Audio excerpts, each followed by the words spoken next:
All right, but Reggie, shout out to my man Doc. Later than. All right, but Reggie.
The HOK is the toughest environment,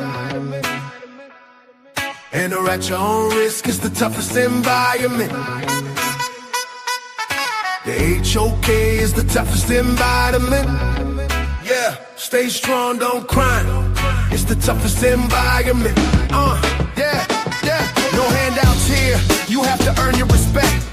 And when you do, you make they ass regret. They call it the toughest, and the title is earned from the bridges we crossed and the lessons we learned. In a cold-blooded kingdom, a concrete cage. Muslim, Christian, Israelites step on the stage. I dare you, I dare you, I dare you, I dare you.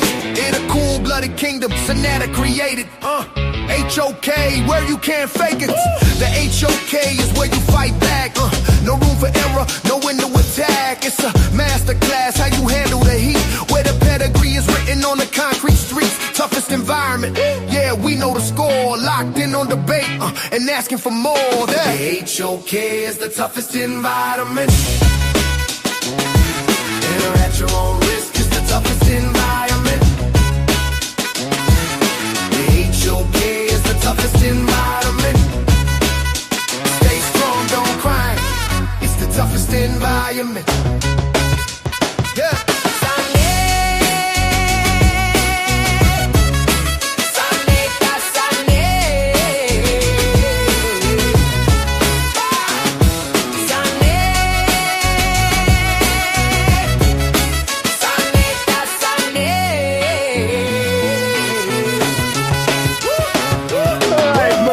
Shout out to my man, Dr. Reggie. Well, you my brother. Honestly, the last time I saw Reggie, he was acting very poorly in front of an elder.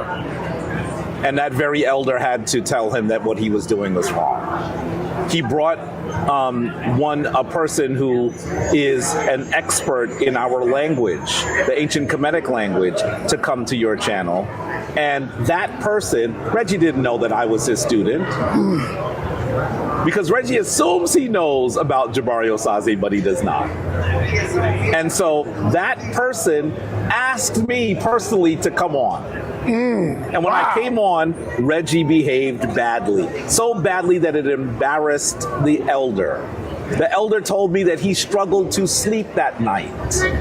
That's what he did to an elder.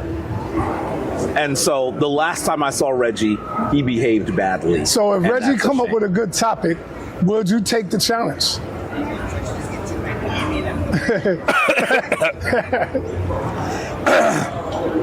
Because the people want to see it. If we had a good topic? Yeah, the people want to see it. Yo, real quick, right? See how the people lie? They said, I remember this one too. How you remember this when this was on Friday? We did this Friday, bro. How you remember this? This is Friday. This is my first time putting it up. I never played this video. We shot this on Friday. So how you remember this one? Y'all got to stop the lies, man. Stop the lies, brother. Reggie behaved badly. So badly that it embarrassed the elder.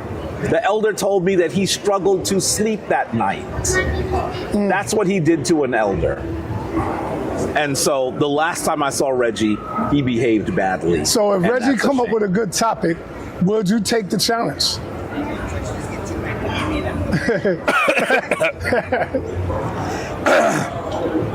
Because the people If want to we see had a it. good topic, Yeah, the people want to see it. look at me. I'm gonna look at the camera. Yeah. If we had a good topic, I would beat the brakes off of Reggie. Hold up, I'm zooming in. I'm zooming in. If Hold up. Go ahead. if Reggie came with a good topic that was suitable for a debate, I would beat the brakes off of Reggie Mabry. That's what I would do.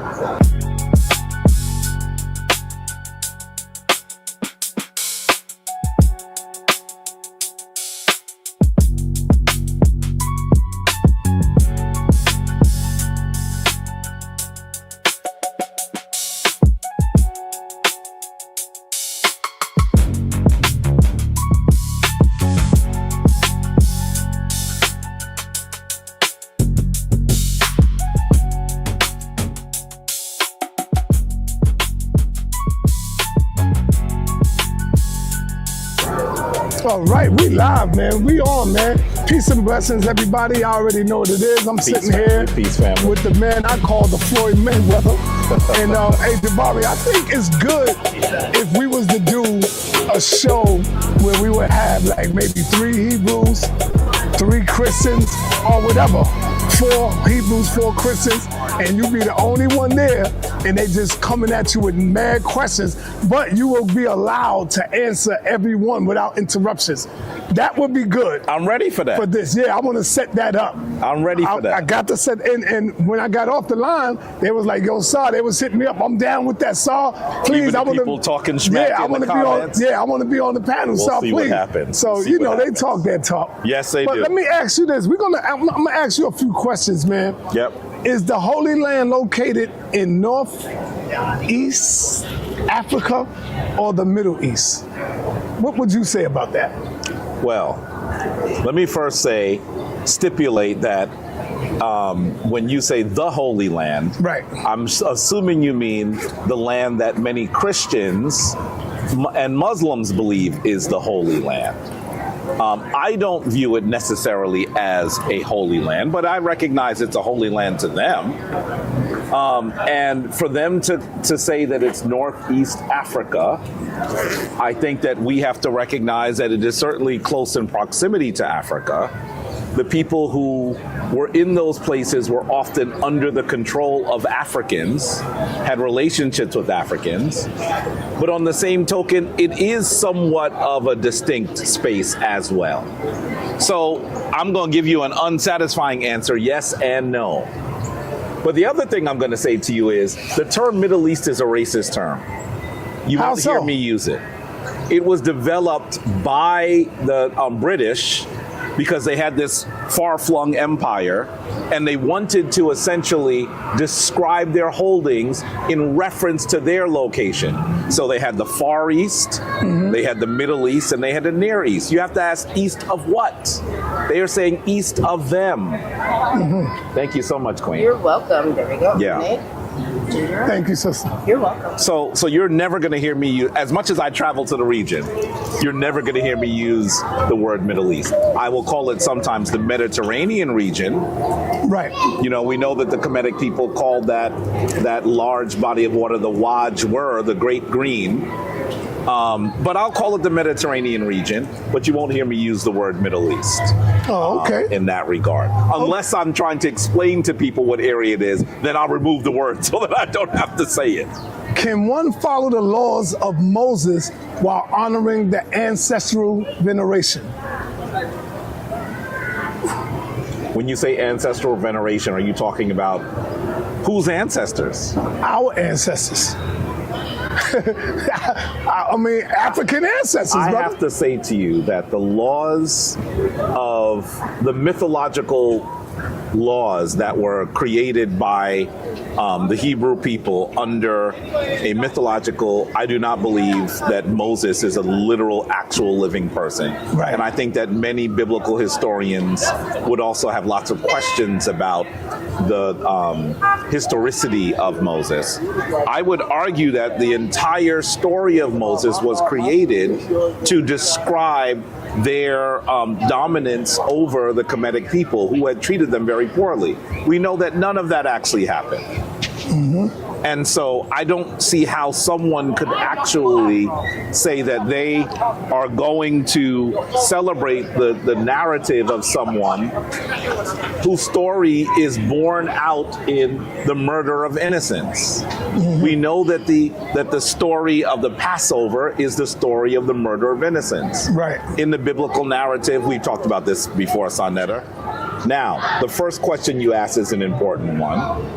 Is the Holy Land part of Northeast Africa? Well, before I even answer that definitively, I have to also set terms as well. That land I don't view as holy to me. It is not a space that necessarily is connected to ancestral or divine stories in the African tradition, so it's not holy to me, but I recognize that some people consider it the Holy Land. People who are Christian and Muslim would call it the Holy Land. So I can hear that, and I don't begrudge them for calling it such, but I wouldn't call it a personal space that is holy to me. And in addition to that, as you were asking about its geographic location, I would certainly say that for much of the history that we can discern in the ancient world, many of those areas were under the control of African people. But I still think that we should recognize that it was in many ways culturally distinct from the cultures we see in that area as well. So I'm going to give you an unsatisfying answer. I'll say yes and no. Okay. And I would ask people who would like to say, here's the deal, I would like the people who are peddling that because of some tectonic plate, which is bizarre, by the way, people they don't think about tectonic plates. But if people are going to argue that Israel, that Judah, that all of those spaces are part of the Holy Land, I'd ask them a question. Do you consider the the Arabian Peninsula as part of the African continent? Have them answer that question, and we'll see how that fares out. I'm going to say to you that at least one African empire was in control of part of that area. The empire of Abyssinia was in control of what we would at least consider the southwestern section of the Arabian Peninsula, that area that would be part of Yemen today. They were in control of that. Those people in that area have had long contact and have gone back and forth. The space between what we would consider Ethiopia, Eritrea, Djibouti, and the Arabian Peninsula is very small. You could go across with a boat, right? Right. You're going to hear more about this space, sa.neter, because it is one of the places that will be contested. Now that we see that the Strait of Hormuz is being contested, being controlled by Iran, the next space that would give people in that region control over some part of global commerce would be that area in what some people would call the Indian Ocean, that goes from that spans that area from Eritrea, Djibouti, Ethiopia, the Horn of Africa is what it's sometimes called, and the Arabian Peninsula. That space in between there is called Bab al-Mandeb. Okay. So those of you who are unfamiliar with it, read up on it. You're going to hear a lot more about Bab al-Mandeb next. So let me ask you this. All right, my brother Jabari. Yep. What movement, what organization is more effective that have a blueprint for black liberation today between the Kemetic teachings and the Hebrew Israelite teachings? I don't usually look for my spiritual institutions to be the major focus of my liberation movement, because I recognize that Black people will have different traditions that they belong to. It's almost like what Malcolm X would have said, that it's fine for us to have our different spiritual traditions, but we have to find ways to unify for our common aims, right? So that, I think that's important. I will say, however, that when we're talking about the traditions that are Bible-based, in some ways there are aspects of that Bible tradition that are anti-African. I was getting ready to help you out, man. I don't know how in the world you could look for liberation. That's why I said that's an easy question. That is extremely misogynistic. Right. That celebrates the murder of African people.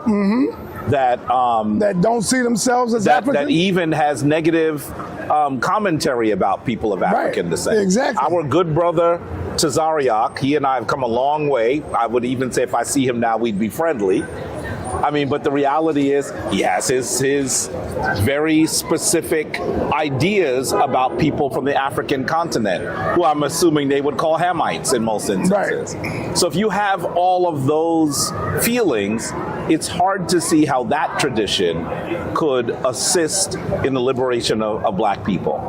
I will say to you, however, that there are many people in the Hebrew Israelite community that I work with that see themselves as Africans, that are looking to unify with the African continent. In that regard, we might find common aim, and we might be able to do that. And so in that instance, we can. Now, when they try to make their spiritual tradition a historic tradition, that stuff is a little crazy. And I'm going to say I've been extremely busy, but one of the individuals who's been on your platform who I am still eyeing to deal with his particular treatise is that brother that put together that ridiculous documentary, Negroes to Hebrews. Absolutely ridiculous and ahistorical, and even celebrating people who are racist in many instances. So, in that regard, he views himself as an African, right? So we would probably be able to unify on some of that, but when he starts going into how Judah went into Africa and all of this stuff, none of that makes any sense. Right. None of that makes any sense. I mean, look, they say that it's likely that the Hebrew, one of the arguments that some of them make You're talking about Ron Dalton. I'm talking about Ron Dalton, that some of those individuals will argue that the Hebrew people went into Africa when after the fall of the Second Temple. When did the Second Temple fall? And then they argue that they were taken out as enslaved people. Right. I don't understand how they could argue that for 1,500 years they were in Africa and did not intersect, intermarry, intermingle with people who were African. That does not make sense. No. Because more came out, so they did. None of that makes sense. Right. Now, all of it is mythological. Right. Every single bit of it is mythological. And so, all of this is these are all things that we have to question. And unfortunately, while a brother like Ron Dalton and I might be able to agree on some things with regard to the continent of Africa, I would like for him not to make his try to make his spiritual tradition a historical analysis, because when he does that, he and I will come at odds. Okay. Which timeline is more scientifically accurate, the biblical or the Kemetic? Who wrote that question, son? The closest thing that you could come up with the biblical timeline is their ridiculous narrative around the generations coming from Adam to Jesus, coming from those sorts of things. See, you could say that, but to Easy Bands in them, to Yara, to all these Hebrews, they believe that You there's mean people that need to take a class? Yeah, the Christians. A history class? Right, they believe. You mean people that need to take a history class? Yes. Okay. They believe that Here's this the have deal. a timeline. They're not even listening to biblical historians. Right. Because biblical historians have long said none of that is even meant to be history. That the people who are writing those narratives did not mean it to be history. They are the ones that are trying to shoehorn it into history. There is no biblical timeline that is worth any true historical analysis. We might look at it as cultural analysis to try to get a sense of how these things came about and what they were trying to actually argue with the way that they depicted time. But in terms of history, there is none. Now, I want to be clear that when we say the Kemetic tradition here, the Kemetic spiritual tradition does not focus on a historical timeline either. And I think that sometimes what people have to do is recognize that there is the history of the state of Kemet and its interactions with people in the region. That is not a religious story, a spiritual story, a story that is ensconced in myth. That narrative is one that is completely identifiable. Right. If you want to look at the delineation of what we would today call the dynasties, when kings ruled, what they did during that time. We should recognize that the ancient Kemetic people were the people who created our modern concepts of time, gave us the 24-hour day, gave us a 365-day year. So I think that in this regard, we should recognize that Kemetic tradition gives us a time frame that is identifiable, redeemable, and assists us in understanding the ancient world. The Bible narrative, the Torah narrative, all of those narratives do not. In fact, most of their kings, especially in the patriarchal period, did not exist. They did not exist. Do you consider yourself to be a member of the Kemetic family? Kemetic family. Connected to the ancient Kemetic people. Like the Hebrews, they called them their ancestors. These are Moses and Abraham. These are their ancestors. Do you view the Kemetic story the same as they view Not at all. the Hebrews? No. Like, do you see? Hold up. Like, do you see Ramesses II, Imhotep? As my 8th great grandfather? Yeah, Imhotep as a part of your family. I recognize that as an African, I view the ancestors of Africa as my family in a loose sense, not in a direct lineage. You're not going to see me trying to create a lineage that has me being related to Akhenaten. I'm not going to do that. Right. For the most part, my family is from West Africa, right? Is it a possibility that the ancient Egyptians migrated into West Africa? They did migrate. But to say that there were migrations that created it, literally millennia later, a Jabari Osaze, that is so far-fetched that we might as well watch science fiction. I don't have to look at them as direct lineage. Right. I look at them in the lineage of great African societies and great African people. So that's the way I look at it. Now the Hebrews think that, and they don't recognize that the reason why they argue this is because of what a bunch of, let's be clear, Tomhu, white men did in the 3rd and 4th centuries. They don't recognize that because they don't study the history of the Bible. They don't study the history of the church. They just read the book that was curated for them.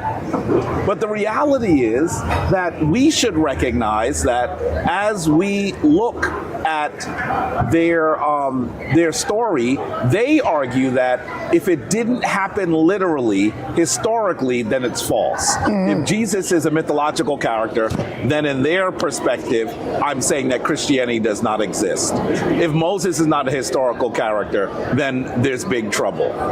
We don't do that. The African people in the African tradition are not so literal. I asked you that question. This is the literalism that was created by Europeans, starting with the work of Constantine and the early Christian fathers, who attempted to elevate their tradition above the other traditions, the myriad traditions in the region, by saying, okay, you say these things, yours are myth, ours actually happened. Right. That doesn't happen until the 3rd and 4th century of the Common Era. That doesn't happen before. Okay, I asked you that question because it's leading up to this next question I'm gonna ask you. Are African Americans descendants of the Nile Valley or the Levant? Now, let me be clear that African Americans are the mixture of a large number of groups that inhabited the continent of Africa.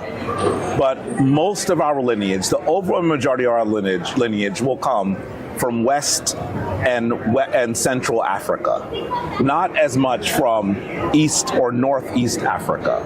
Will there be some that have that lineage? Yes, but that will be the exception to the rule. For the most part, we are West African and Central Africans. That's where most of our lineage comes from. Now listen, when I do my DNA, will I find some part of my DNA that seems to relate to that particular region? I believe I will. But the reality is that I'm a West African, and that is the story I need to tell. And sa.neter, one of the things I have been doing, I think I mentioned this the last time I was on your channel back in January, maybe even earlier. One of the things that I've been doing in the time that I have not been on sa.neter, sitting with you, is I've been doing some family lineage stuff. And I am fascinated by what I have found. I think that looking at the heroism, at the sacrifice of my immediate ancestors is something that we ought to do. It's something we ought to celebrate. I have family members who fought in the Civil War. I have family members who actually fought for the liberation of African people in the United States. I am extremely proud of them. But saying that my spiritual tradition comes from ancient Kemet isn't in opposition of that story. I'm not saying that they are not me because I'm a guy that sits on a throne in Northeast Africa. My spiritual tradition comes from ancient Kemet. And by the way, Africans all over the continent look at ancient Kemet with awe. And so we're not doing anything different.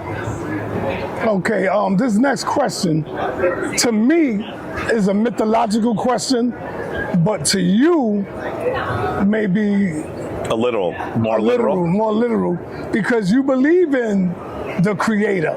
I do believe in the Creator. Right, see, you believe in a God, so to speak.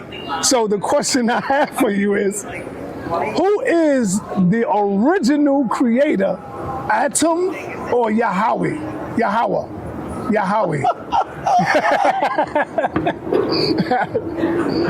Let's be clear that when the Kemetic people were describing their deities, they were trying to give voice to the voiceless. They were trying to describe the immense powers and energies that created everything that exists in the universe. Human beings, in our limited understanding, will always struggle to describe that one central force of the universe, right? Because our understanding is going to be, to some degree, limited by the physical world, limited by our cultures, our languages, our understanding as finite beings, right? Right. So am I saying that Atum is the first name ever used for a deity? Absolutely not. It's a lot older than Yahweh. That's the new stuff that people think should dictate everything, everyone's spiritual tradition. Right. And the reality is that in the Kemetic tradition, the deities are energy, they are forces. And energy and forces govern the entire universe. But that does not mean that we're going to argue that there's a literal physical guy with a bird head, or a literal physical person with a ram's head that is actually going to come to us and give us salvation. Those are in allegory. Right. Is the concept of the chosen people a rejection of Kemetic universalism? Absolutely. Okay. Absolutely. The fundamental principle of the Kemetic tradition is that we are all divine, and that what we are attempting to do is tie ourselves back to these fundamental energies, forces, powers of the universe. And so that is the fundamental concept. To believe that there's one group of people that is chosen is ludicrous. It is the stuff of science fiction or pipe dreams. Okay. So, that's the kind of thing. People argue that because they want to elevate themselves over other people in the area, in the region, in the world. There's no need to do that. There's no need to do that. The idea that there's a chosen people is ridiculous. Right. It's absolutely ridiculous. Now, listen, if that's their story, they can have their story, but don't hoist it upon me. And those Africans that cleaved to that story did so because they recognized that in the Bible was a story about a group that had been persecuted and held in bondage, and we had been persecuted and held in bondage. And so they saw some kinship in those stories. I get that. They actually, with this text, which was used to pacify them, many of them use that same narrative, that same book, to fight for the liberation of our people. I have no issue with what they did in that regard. However, let's be really clear. A literal chosen people? How? Or as my older students would say, how, Sway? How you get a literal chosen people? Right. Are you telling me that the most powerful force in the universe that creates all things says those people right there that have their genesis from a period that is much later than other people that we can point to, these are the ones that I think should inherit the earth? What? How in the world could an infinite being be so prejudiced and finite? Right. It's a ridiculous story. Yes.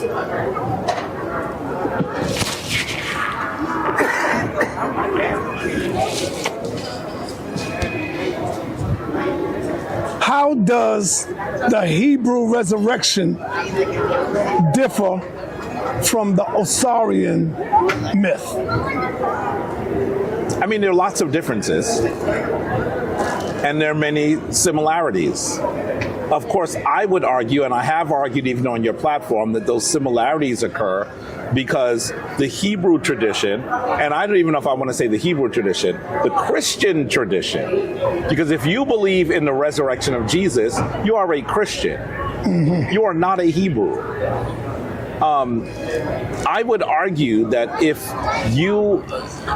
that story is based on ancient African tradition with a murdered and resurrected deity that allows us to all have the life in the afterlife, that enter into a glorious place that exists outside of the physical plane. Those are all things that come from ancient Africa. Are there differences? Sure. The Hebrew people, and I even would question whether they were really Hebrew people. Right. The early Christians took that story and they rewrote it, remixed it according to their social mores and understanding of the world. That is what they did. And so there are differences. Clearly there are differences.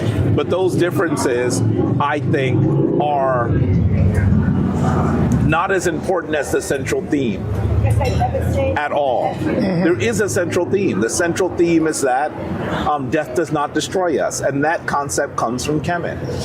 And we see it from these people in the Christian tradition that even tell us that they grew up in that same region. When you say death does not destroy us, what do you mean?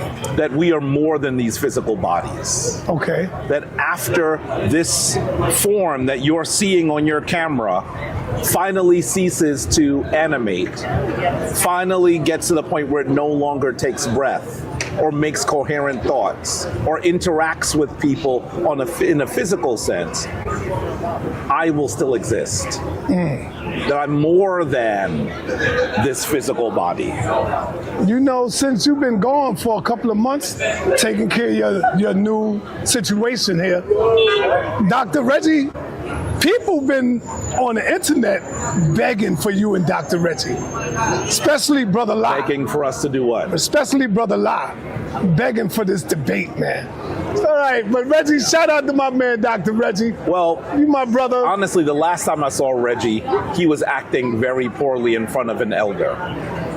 And that very elder had to tell him that what he was doing was wrong. He brought a person who is an expert in our language, the ancient Kemetic language, to come to your channel. And that person, Reggie didn't know that I was his student. Because Reggie assumes he knows about Jabari Osaze, but he does not. And so that person asked me personally to come on. And when I came on, Reggie behaved badly. So badly that it embarrassed the elder. The elder told me that he struggled to sleep that night. That's what he did to an elder.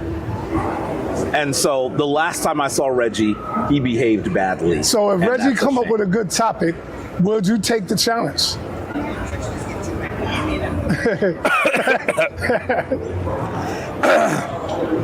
Because the people want to see it. If we had a good topic? Yeah, the people want to see it. Look at me. I'm going to look at the camera. Yeah. If we had a good topic, I would beat the brakes off of Reggie. Hold up, I'm zooming in. I'm zooming in. If Hold up. Go ahead. If Reggie came up with a good topic that was suitable for a debate, I would beat the brakes off of Reggie Mabry. That's what I would do. And you know, Brother Lai, he's a supporter of Brother Reggie. They're friends. Yeah. They don't agree on everything, Right. But they're friends. When the last time you went to the museum, took a tour to the museum? I was there 2 weeks ago. Damn, and you ain't called me, brother? Brother, when I call you and say come to the museum, Nah, I take went. my students to the museum every, See, you like ain't twice tell a me. semester. Brother, you ain't tell me. And I didn't invite you to come and sit in on my class in Hunter? Yes, you did. Oh, okay. Yes, right. you did. Right. Let me ask you this. I take my students there all the time. I'm about to schedule a number of other museum tours as well. How do you explain the architectural and linguistic similarities between Hebrew and ancient Kemet cultures? My understanding is that there are some similarities. I'm not an expert in Hebrew. I've not studied Hebrew. I have studied the Kemetic language some, as you know. My understanding is that there's similarities, and we should expect similarities, because the reason that the similarities exist is the same reason that the Hebrew people have given you themselves. They were raised by the Kemetic people. That's why. The reality is, even in their story, their deity says, you became a nation in Kemet. So why should we not expect their language to be similar? The reality is that the Kemetic language is thousands and thousands of years older than Hebrew, and especially thousands of years older than written Hebrew. When we see people who likely spoke a version of early Hebrew in Kemet, these are people that we would call the Hexhasu or the Hyksos. They don't seem to have a written language at that time. They don't have a written language at that time. The writing of their language comes later. So we should expect that they actually benefited a lot, borrowed a lot, absorbed a lot from the most powerful nation in the region for millennia. That shouldn't be surprising. Okay. Is the Torah a derivative of the 42 declarations of Ma'at? What would you say about that? I would say that some of the laws of the Hebrew people had the benefit of knowledge of some of the negative declarations of Ma'at. I mean, I think that's pretty clear that we see at least 8 of the 10 commandments, the Decalogue, seem to very clearly come from Kemet. And in fact, one of the ones that does not come from Kemet is essentially, you should have no other gods than me. In other words, I took these people's stuff, but ignore them now. Mm-hmm. So let's be very clear that the Torah has taken great influence from the Kemetic tradition, including in its dictates for how you should live a life. How about even the book of Proverbs? We see that the book of Proverbs literally takes sections of Kemetic text, the instructions of Menamot, and has it in them literally what we would call verbatim. Right. So clearly they benefited from ancient Kemetic thought and ideas as they were developing their tradition. Now the unfortunate thing is they then sought to destroy it. They then sought to malign it. They then sought to tell everyone who was still a follower of one of the world's oldest traditions that they were demons. And that is a shame that that's how they sought to get down. Mm-hmm. You know, they were poor guests in one's home. Okay. Does the Old Testament portray Kemet as a place of refuge or a house of bondage? Both. I agree. Both. I mean, obviously we see that, and these are both mythological stories, but we see Abraham goes there. He's there in refuge. We see Joseph go there. Joseph goes there because of refuge. And we also see that it is a house of bondage in that text. Mm-hmm. None of those stories are literal historical stories. All of those are mythological narratives. Right. I agree. Mm-hmm.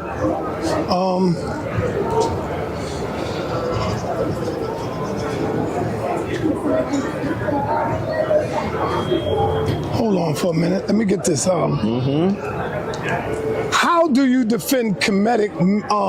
How do you defend Kemetic Ma'at against the biblical label of plagiarism? I would need to defend it. Obviously, one is plagiarized from the other. Exactly. The Kemetic tradition is not plagiarized from. Anyone who argued that would have to have taken a fall and hit their head, or was listening to someone who had a fall and hit their head. The reality is we know that one long predates the other, and we know that the one that is newer actually was composed in the same place. So let me ask you this question in reverse. Did the Hebrew Israelites plagiarize the wisdom literally from the instructions of Menamot? Yes. Mm-hmm. I don't know if I'd call them Hebrew Israelites, but yeah, those, I know who you're talking about. So who would you call them? I mean, maybe you might call them Hebrew. Right, maybe. Right. Maybe you might even call them Jewish. I know that the Hebrews don't like to hear that phrase. But all of those people, yeah, they took it from there. Listen, it's plagiarism if you take something and you don't say where you got it from. Right, that's correct. And I know as someone who was raised Christian, when I read the book of Proverbs, who told me, who was supposedly created the book of Proverbs? Say that again? When you were Christian at some point, right? Yeah. Who were you told created the book of Proverbs, this great book of wisdom? Solomon, no? Yeah. Well, I mean, we know that Solomon didn't do it. So not only did they plagiarize, but they lied. You know, as you know, there are now versions of the Christian Bible that say that the book of Proverbs is according to the scribe of Menamot. We know that now. Scholars know this now. You know, the reality is that biblical scholars are aware of this. If you speak to someone who has been to seminary They're aware of this. It's the people in the pews that they won't let anyone know that. The folks in the pews are not supposed to know that. Why? Because if they really knew the origin of things, it would certainly shake their faith. That's the reason why they developed this faith narrative, that you have to believe, and if you have questions, you have a crisis of faith. The reality is, if you have questions, you are an intelligent, thinking human being. Mm-hmm. They would rather you be a sheep, or should I say, the Lamb of God. How do you maintain composure in ma'at when a debate gets personal? Well, there are some times when people have said things that are quite vile that I am upset by it. Mm-hmm. But I recognize that I am a holder of an ankh, right? Right. That I'm not just a dude on the corner that's ready to fight.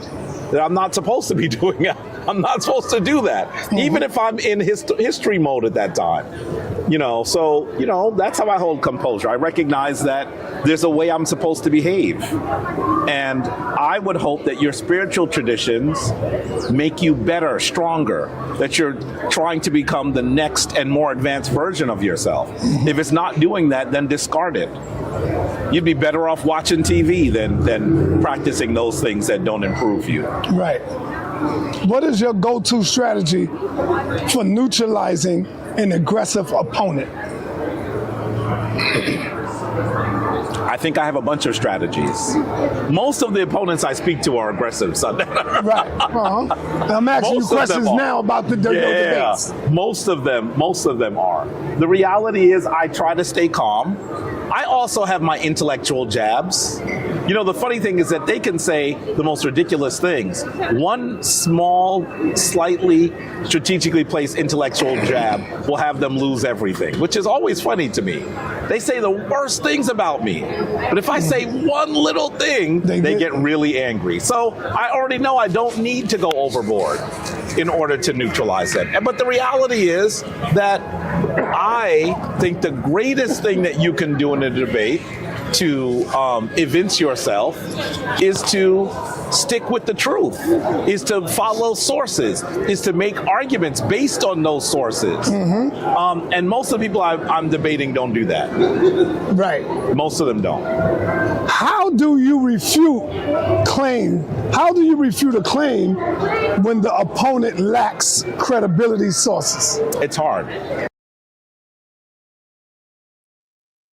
Yeah, testing 1, 2.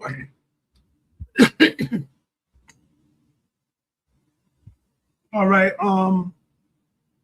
Last week, I told the brothers to send me your picture so I could put you on the flyer if you want to be down on the panel to ask Jabari questions. I want to make it clear, only the people that's on the flyer will be able to come on the panel. If you're not on the flyer, don't hit the panel. I will not let you up because it's only the people that's going to be on the flyer. So I gave y'all my email. These are the pictures that I got. So my brother Patterson and brother Gideon said he wanted to smoke.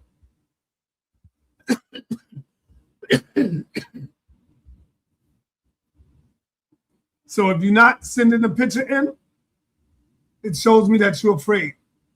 We're going to keep it moving.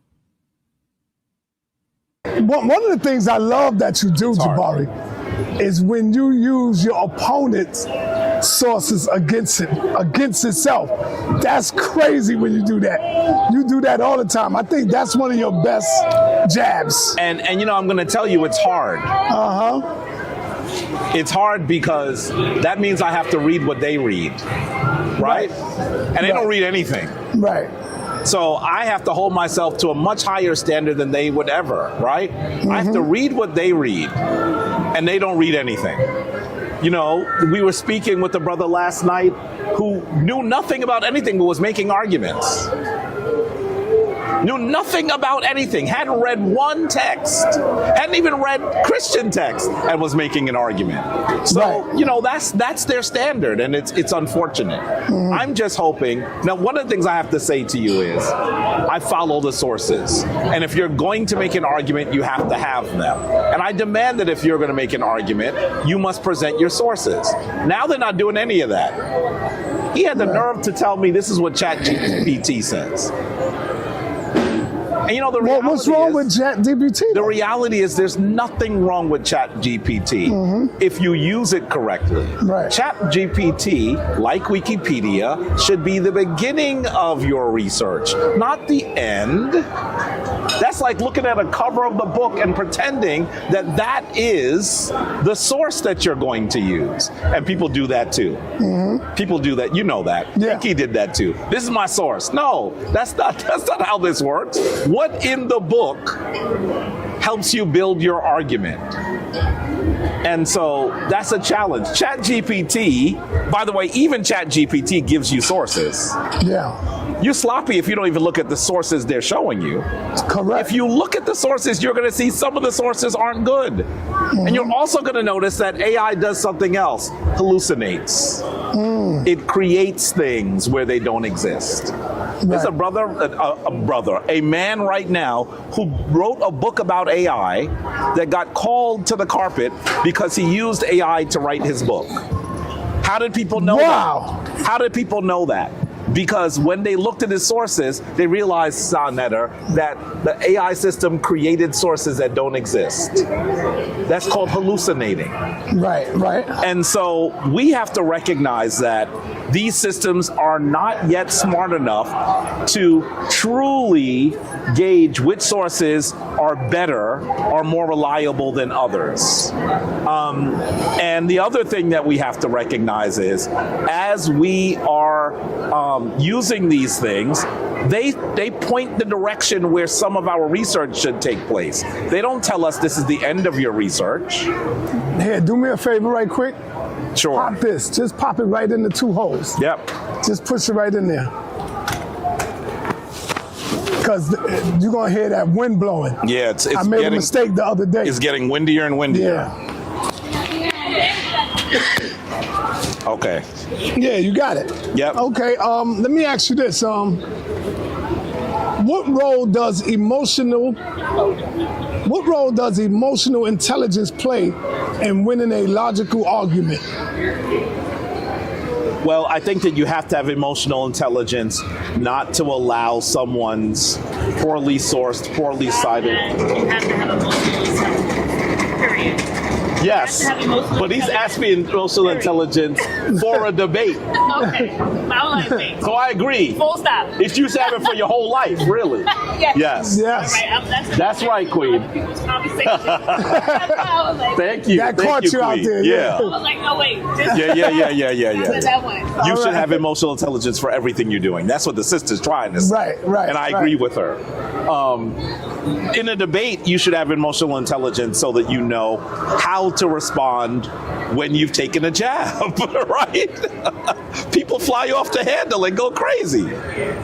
You should have emotional intelligence and recognize that the person that is saying things that are ridiculous or even insulting to you is sometimes nothing but, and I don't mean this disrespectfully, but they're a child.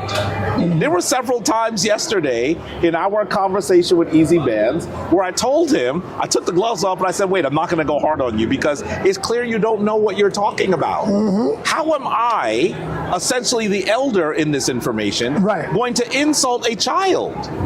That's inappropriate, but then sometimes he did some things that deserved at least a small jab back. Right. So I did that. I love it. I love the way you came back at him. Yeah. You know, he couldn't take it though. No, it's like you said, they throw stones. Yeah. But then when you hit back, they can't take it. They make it look like you started it. You know, and they do that to me all the time. Yeah. So I think you're gonna love these next questions I got for you. And it revolves around the politics now. Yes. Do you believe Donald Trump policies have hindered or helped the preservation of African heritage sites? It's very clear that Donald Trump is attempting to erase Black heritage. Right. Where's a good example of that? Well, he's been erasing many things off of public websites. He erased several pages on Harriet Tubman. He erased things on Sojourner Truth. The only way we know it, they You don't. said he erased He it. erased it. His How the hell administration he do that? erased it. Why did they? Why was it there? How's everything still going? We're good. Yeah, we good. We're good. In fact, we could even get the check too. Okay, no worries. Yeah. One of the things that he did, well, one of the reasons why those people were on public websites, one of the reasons is because they were all military. Harriet Tubman was in the military. Jackie Robinson in the military. Those sites were erased until someone caught them. So he has been erasing things. How about when he went to the federal site where George Washington had his quarters in Philadelphia? That house was actually burned down, but there were literal excavations done later. Thank you. That actually proved, that helped us understand how the enslaved people that he kept there lived. Well, there were some magnificent, I had pictures of them, by the way. There were some magnificent boards that explained what happened, when, where, and to who. Well, he sent his goons in with crowbars to tear them from the wall. This is a person that wants to erase the history of Black people. So those people who are still supporting him, I have to believe that they are people who are receiving personal compensation. Because I think at this point, if you have any questions about his feelings about Black people, you have any questions about what he has done that has been damaging, either you're not paying close attention, you're a complete rube, or you've been paid in some form or fashion. Wow. And unfortunately, I think that there have been several people who have been paid.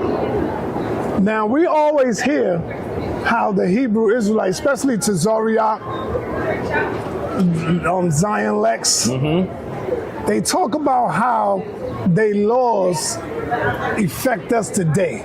That if we only go by the laws of the Most High today, what lesson from the Kemetic teachings would you want Donald Trump to mostly understand or to study? I want Donald Trump to understand that if you do Isfet, there is a reckoning. And that when your scales are unbalanced, you will be destroyed. Now, that's all he needs to know, because Donald Trump is going to be, there's going to be a reckoning for him. And that day is coming soon. Right. He'll be 80 this year. Wow. And you know that he eats very poorly. I would have to say that the best medical support team in the world is keeping him alive at this point. You can see his ankles are in bad shape. His hand seems to nearly be falling off. He's in really bad shape. If you could debate Donald Trump on history, what would your opening statement be? Or argument be for the debate? I don't think I would even take a debate with Donald Trump on history, because Donald Trump knows none. What about on politics? Well, I'm not sure if he knows politics either. I think he knows power, and he understands that he truly wants to be a strong man, but he's not a good debater. He's been defeated in virtually every debate that he has been in. So how did he win the presidency? Because people weren't banking on what he said. Okay. He was able, when you give a debate, this is what we're talking about here, even in your earlier questions about debating. When you debate something, you're supposed to make a cogent argument based on the data. Donald Trump has no data. He simply has propaganda. And so he said that he was going to lower costs for people. They're going to come down immediately. He gave them no rationale as to what he was going to do to lower costs. If you asked him definitively, he would say, drill, baby, drill. How does drill drilling more oil affect the price of your groceries when everything else you do is actually going to inflate the price of your groceries? I don't know if you know that, but this month we can now say that inflation is higher than when he took office. Nothing he has done has been good. The only people who have benefited are billionaires and some millionaires. Everyone else is suffering. You see what gas is right now. Wow. Usually I tell people the president has little to do with gas prices. I've said that many times. But if you start a war someplace without understanding the history, the ramifications, the effect of what you're doing, in a place where that very group of people can have a chokehold on a significant percentage of gas, of oil, you're going to raise prices. That's what he did. That's what he did. He took us to a war in Iran that makes no sense. And he's really, really itching to go to war in Cuba as well. This is happening. This is happening. Yeah. Everything that he's done is really, really negative for the regular working class, upper working class people, and especially poor people in this country, whether they're black, white, or brown. Mm-hmm. The reality is it's been poor for everyone. How has Donald Trump's rhetoric changed the way you approach the community, your community education, and your students? I think that my approach has not changed radically. Fundamentally, what I have always been saying is, in order for you to have a position, in order for you to have an analysis, you have to have data. You have to look at information and say, this is why we should do this. Mm-hmm. And the reality is that's not what he has done ever. Right. And so perhaps the only thing that has changed in what I do is I am talking more about politics in my classes, because many of my students are aware of some of the things that are going on. And I hope to inoculate them against being so gullible to propaganda. And many people were. People even on our channel, on your channel, brother, in our community, very gullible. Mm-hmm. You know, I heard Ankh once say that Donald Trump isn't that bad. I remember him saying that about his first term. Yeah. I wouldn't say he's a Trumper. I would not say that about him. Ankh, that is not what I'm saying about you. But I did hear him say that when we were in Atlanta together. I also know that someone like Inky is clearly a Trumper. Bizarre. Yeah. Especially as someone from Haitian that has Haitian descent. When he first said that to me, I wasn't aware. Well, I know a sister that loves Donald Trump, man. This sister loves Donald Trump. She defends everything he say. She will even debate you, brother, on Donald Trump. Who is this? Shout out to Miss Understood. Shout out to Miss Nicole. I talk to her? You talked to her before. Yeah, I think I did. She loves Donald Trump, brother. You can't tell her nothing wrong about Donald. Useful idiot. Man, listen. Let me ask you this. Yes. How would you evaluate Donald Trump's impact on modern Pan-African discourse? I would say that he has given fuel to an extremely xenophobic trend in this country, that we should look at people who come from other places as others, right? Mm-hmm. That's what he has done.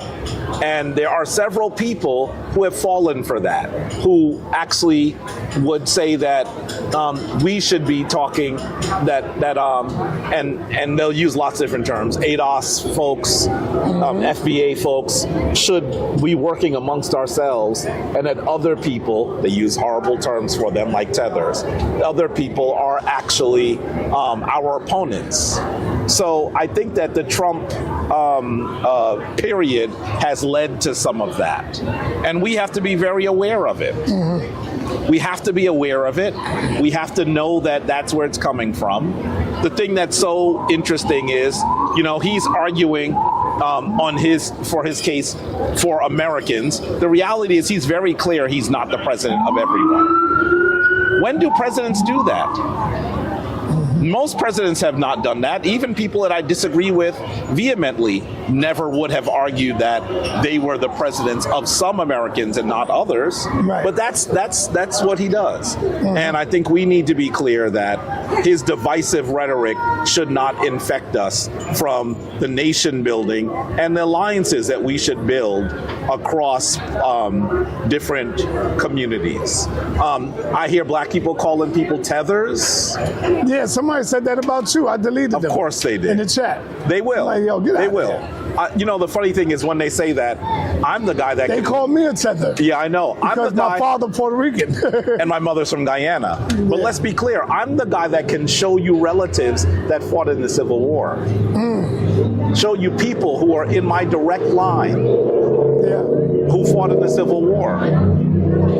When I said that the other day on one of the Aboriginal sites, the Abo sites, they said, he's lying because we know that the census wasn't good that year. And I said, do you think that the only data that we can pull about that time period is from the census? Is that what you think? So the reality is so many of us have become confused. All right, I'm going to ask you some serious questions here that need serious answers. Because we always say, how can this information help us today?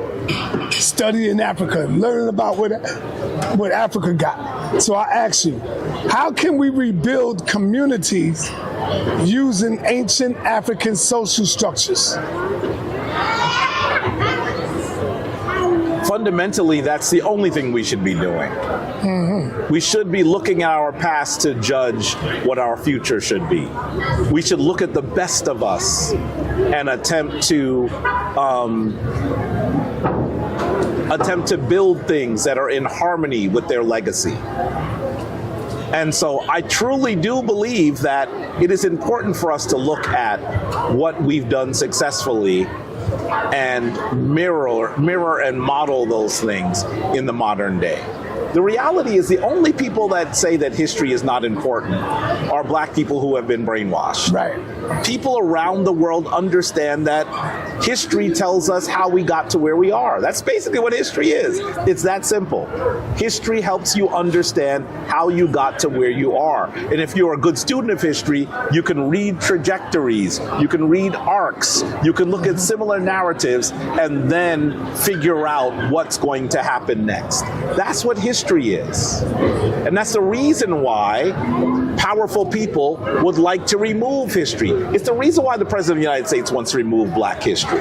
Because black history, the history of African people in the United States, is important. And if we are not aware that we should be studying it, learning from it, drawing examples from it, utilizing it, then we are not prepared for battle. That's the reality. So there are many, you should understand that the very creators of the United States were studying African history. There's a reason why Washington, D.C. is built to mirror Kemetic philosophical principles. Because they recognized that the things that Africans built were powerful. And that if they wanted to empower themselves, they should emulate it. We're the ones that, because of our negative socialization against our own interests, now question those things. And the thing is, if you had studied history, you would know how powerful it is. What is the greatest lesson that Now Valley offers to the modern world? I would say that when we look at the story of ancient Kemet and ancient Kush, we often think that this is a group of one people. They were not necessarily one people. It was a diverse area, a group of diverse Africans that lived in that area that decided that they were going to utilize those things around them to build cooperatively and empower themselves as they built a powerful nation. we should recognize that the greatest lesson of ancient Kemet is one that we should use even in our daily lives. One of the reasons why Kemet was such a powerful nation, such an influential nation, is because they lived in harmony with that river that today we call the Nile. But let's think about what that means for a second. They lived in the desert. We should understand living in the desert is hard, right? Difficult to find water sources, difficult to find food sources, difficult to survive in the desert. So imagine that you are traveling with your family in the desert and you get to this amazing river and you go, oh my goodness, I'm blessed. I can find food from the river. I can drink from the river. It's fresh water. And then all of a sudden you sit there with your family, and after a while you begin to notice that the river is swelling, that it's rising. And you begin to become a bit concerned because you've actually created your homestead right next to the river. And then a few weeks later, that river floods and obliterates everything. You might actually think that you are not blessed but cursed. You were walking in the desert, found a place to live, and that very item, that very that thing that allowed you to survive in this harsh climate now destroyed you. A lesser people would have said we were cursed, but instead what did they do? They learned that their challenges are opportunities. Instead of looking at the overflowing of that river and saying, this is a curse, they said, how can we live in tandem with the river and allow it to help us build an even more powerful civilization? And we should know the Kemetic people and the Cushitic people were able to grow more food than anyone else in the region. In the ancient world, people would often use the term breadbasket. They would say Kemet was the breadbasket of the region. Right. How do you grow more food in a desert? You live in harmony with your environment. You understand the challenges in front of you. Each of us should ask ourselves, where is the Nile in your life? Where is the Hapi River in your life? Because some of the things that you think are curses are opportunities. How does meditation play a role in your daily research or practice? Meditation allows me to become centered. Meditation allows me to pull myself away from the challenges that I'm facing at any given moment and reconnect with my internal fortitude, my personal power.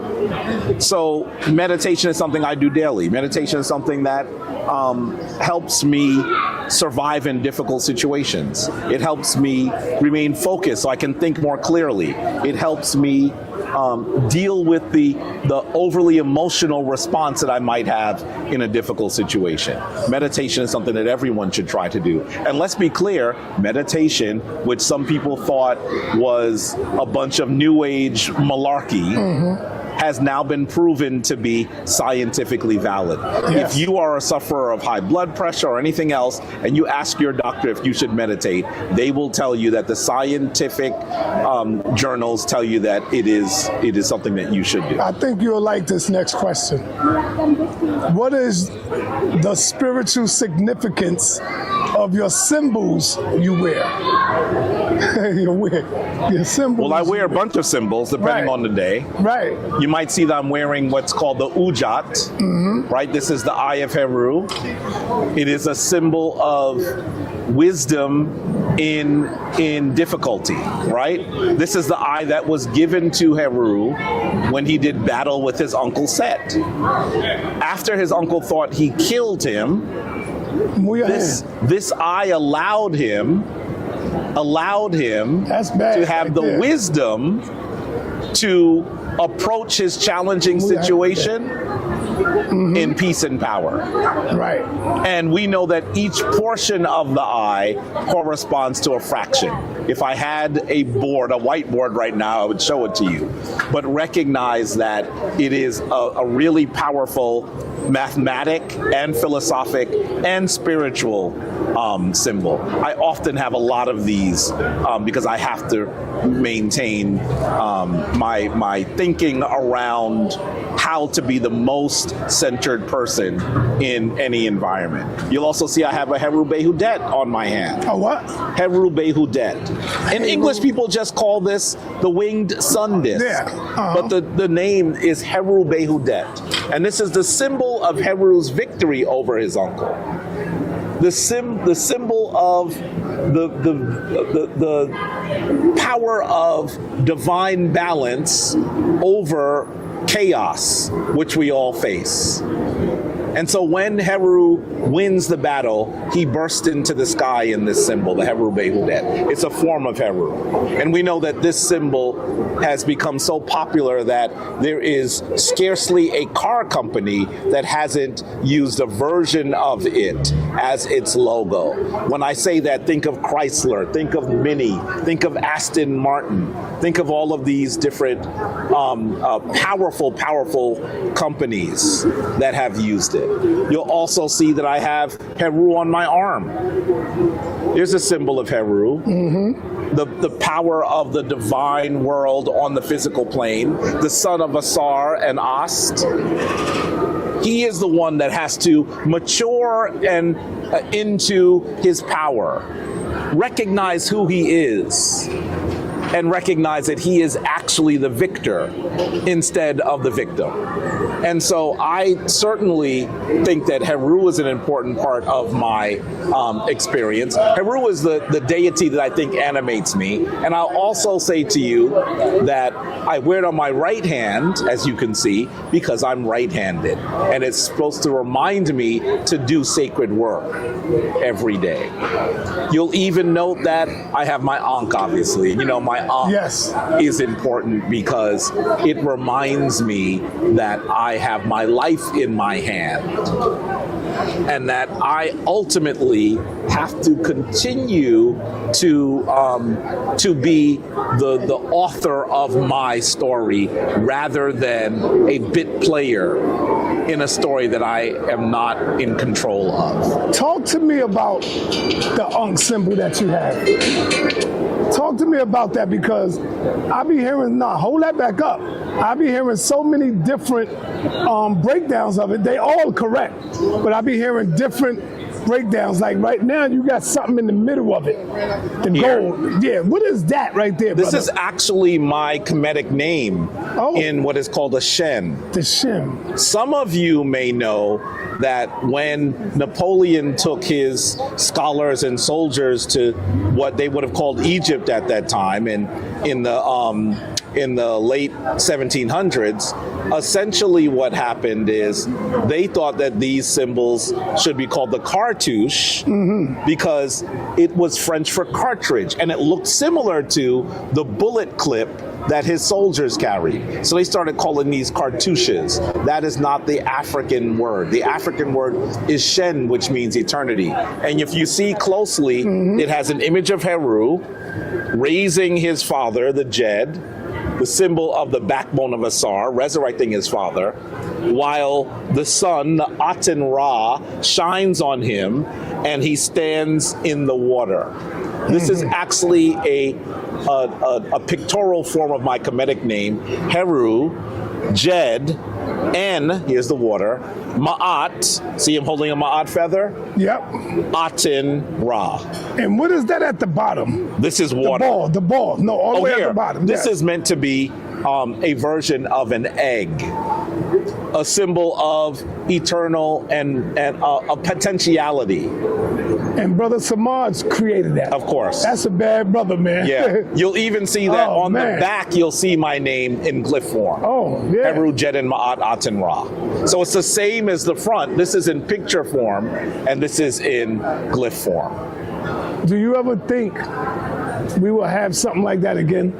Something like what? Like that created, being that Baba Heru is no longer with us physically. I know that his son his son took over. Attempting to replicate his father's work, and he has a lot to learn. But he is interested and talented. So I truly hope that he'll be able to. Yeah.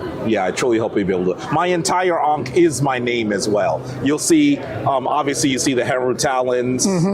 You see it has the Jed column here. Right. Jed. N is the water. Can you see the waters here? Yep.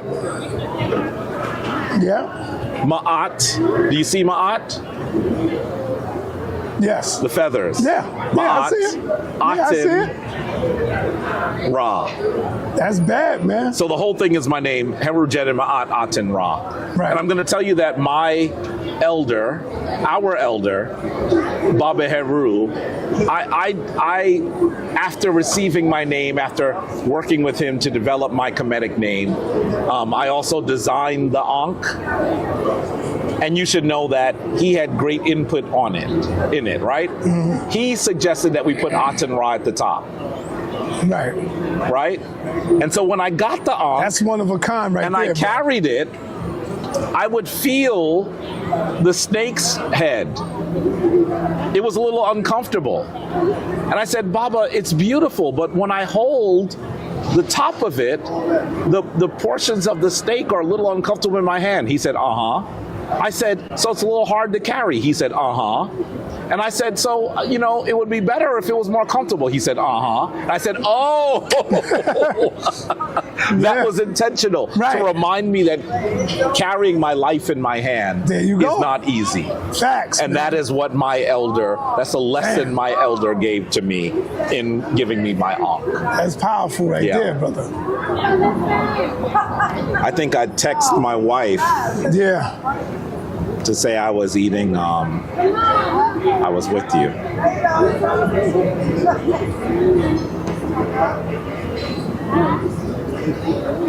Okay, which historical figure do you feel is most overlooked in Western education? That's a hard question. I know. Which historical figure? I think that there are many historical figures. It would be hard to give you one person that is most overlooked, because much of our history and our story is some of the most important aspects of the American story, the human story. It is difficult for me to say which one is more overlooked. You would have to tell me in what topic area. Because I would say to you, when we look at the story of the African in the United States, we have to recognize that so many Africans were responsible for developing the society that we live in, under duress in many instances. I could tell you about someone as important as Benjamin Banneker. I could mention some of the freedom fighters that fought here in the Americas for freedom. I love the story of one of the first rebellion leaders, El Yanga in Mexico. Clearly, I think that when we look at the story of how Africans fought and won our freedom, we have to think about the narrative of a brother like the formerly enslaved man Gordon, who escapes to freedom and then goes and fights in the Union Army. There's so many names of people who have been overlooked. And so that's the reason why history has become a passion of mine since I was a young child all the way through my now middle-agedom. I'm really still focused on history because there's so much that's still left to learn. How do you define Ma'at to someone who has never heard of the term? Ma'at is divine balance. Ma'at is recognizing that each day, each moment, we have the responsibility to push back against those forces that will send us into chaos, those forces that will prevent us from being productive, happy, healthy, peaceful, connected to divine and sacred upliftment, recognizing the call to higher consciousness. Ma'at is all of those things. We have to be in sacred balance in order for us to be able to live a powerful life, a plentiful life. And so that's what I would say. Ma'at is divine balance. For you, what is the most effective way to teach ancient history to the youth? Well, you know, I teach ancient history every day, right? Right. I mean, I teach it at the university level. The first class I started teaching at Hunter is African history from human origins to 1600 CE. I usually start by asking them, what do you know about Africa? So before I say very much, I ask them what they know.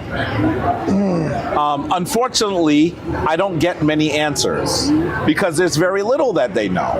But then I start giving them bits of information that help them understand that it is the African that gave the world both humanity and its civilization. And so I share with them some things that they're not aware of, but I think they should be aware of.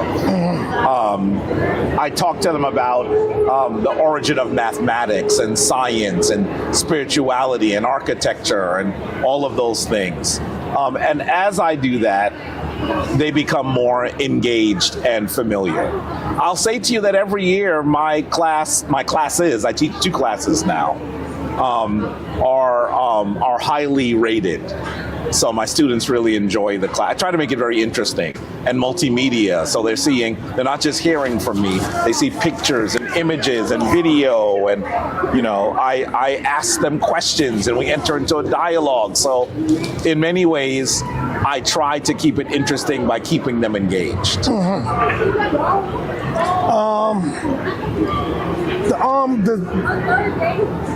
The pseudo killers, Unc, Cedric, and his crew, they talk about black science. They say ain't no such thing as African science. Do you agree with that?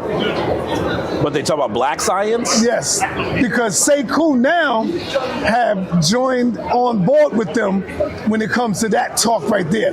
So Sekou also says there's no such thing as black or as African science because science is just science. This is what Sekou is saying and Unc is saying, but I kind of got to disagree with that. Well, I think that some of that disagreement may be semantical because the reality is that science is a method by which we come to understand the nature of things, right? Our ethnic background, our racial background does not change the method. However, we should recognize that the scientific method was first developed by people of African descent, that the world's first scientists were African, that our morality comes into what we think is appropriate when we are examining and investigating the world. So I would say that they are partially correct when they say that science does not have a race. But on the same token, I think that we should understand that we must recognize the important contributions that people of African descent made in the ancient world and are still making in the modern world. Science has often been described as something that is European. And so we have to now push back on some of that as well. Okay. How do you handle critics who challenge the African origin of civilization? I give them data. The reality is that the data proves the case. And if they question it, they have to bring their own data. And their data is not stronger than my data. In fact, very often, and you've seen this on your channel, sa.neter, people will say something says something, and that's because they don't have proper reading comprehension, or they didn't even read what they said they read. Right. And there are a bunch of examples where people have done that. Either they don't understand what they're reading, or they didn't even read it. And so scholars are not really questioning where humanity had its origin, and they're scared scarcely questioning where some of the most important aspects that have led to development of, oh, please, thank you, that have led to the development of modern civilization. You can take this too, Queen. Thank you. They're not debating that either anymore. It's just that there are some people who are ignorant, and we have to recognize that ignorance is by design, right? There are people who don't want us to understand what Africans did. And on top of that, then we have to also recognize that there are other people who are attempting to misrepresent what happened because they want to continue to posit themselves at the top of human civilization. And so if they recognize just what the African contributed, it actually dispels the myth of their superiority. Mm-hmm. And they don't want that to happen. What role should hip hop and the media play in sharing historical truth? Well, I think that hip hop is one of those those mechanisms that could be very helpful, because more people will listen to hip hop than will ever sit in my classroom. Mm-hmm. So if we were able to use popular media, music, the arts, to push some of these narratives, more people would be aware of it than if we simply put it in a book. And so it's very important. How does understanding the past, thank you so much, how does understanding the past change a person's future? Understanding the past helps you understand how you got to where you are, and it helps you understand where you can get to where you want to go, or even, unfortunately, where your trajectory is currently plotting you towards. So understanding your past is how you do something different that will allow you to get to where you will be the most powerful and the most self-sufficient on an individual basis. Just imagine if you woke up tomorrow morning and you had no memory of what happened. Let's not even say for your entire life. Let's just say you woke up in the morning, you had no recollection of the last week. What would you do? I would like to think that you would ask lots of questions, because the reality is you would do things that are probably very damaging. Without understanding the past, how can you live powerfully in the present? Mm-hmm. There's a reason why things are the way they are. Understanding how things got to be the way they are is how you should be able to control them and become a master of your own personal universe. Right.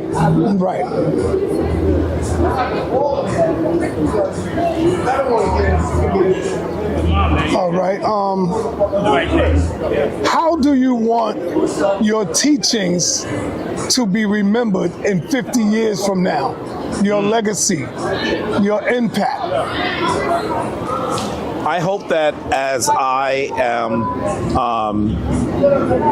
as I get to the point where I've completed my work and I am an ancestor or close to being an ancestor, 50 years from now I'd be 104.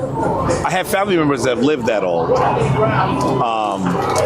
I wonder whether I will. I hope that they'll be able to recognize that I was the people's historian, that much of what I've tried to do is to make sure that history was accessible to the average person and not just the academician. And so that's what I hope. I hope that they recognize that being the people's historian, or as folks used to call me, the hood historian, this means that my job is to make sure that people understand our history and live powerfully in our present.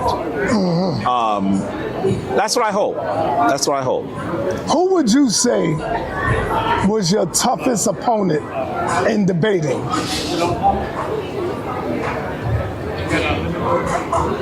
It could it don't have to be on my platform. It could be before my platform. Oh, before your platform, I'm gonna tell you that very early as a young person, you've heard me say this before. Yeah. I challenged Martin Bernal to a debate. Yeah.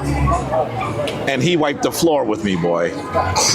Listen, I am very glad that social media did not exist. Wow. Yeah, they would have been running that video all over. It's so bad that, people that cared about me would see me and say, "You all right?" Till this day, right? No, not anymore. Thankfully, that was over 30 years ago. Right. But I'm saying if social media existed and that video pop up, they'd be like, "Yo, till this day, you all right, Jabari?" If that video popped up, I might have been in the witness protection program somewhere. It was really bad. So what about on my platform? But on your platform, listen, there are aspects of every debate that are challenging. Like I said to you earlier, in order to truly have a powerful debate with someone, you have to know what they're reading and you have to know what they're thinking. So it requires that I do a lot of research, right? I would think that the people who do research, even if it's a little research, make debating a little more challenging. I'd say, obviously, I'm going to say Zion Lex does research, right? I don't know if he does it really well sometimes, but that makes him challenging. That makes him a challenging opponent. I would think that debating someone like Richard Carrier was difficult, right? Yeah. This is a PhD level scholar. I read his book. It's over 700 pages, man. Wow. There have been several debates that have been challenging. It's also been challenging sometimes to debate people that I know are going to lose all of their decorum.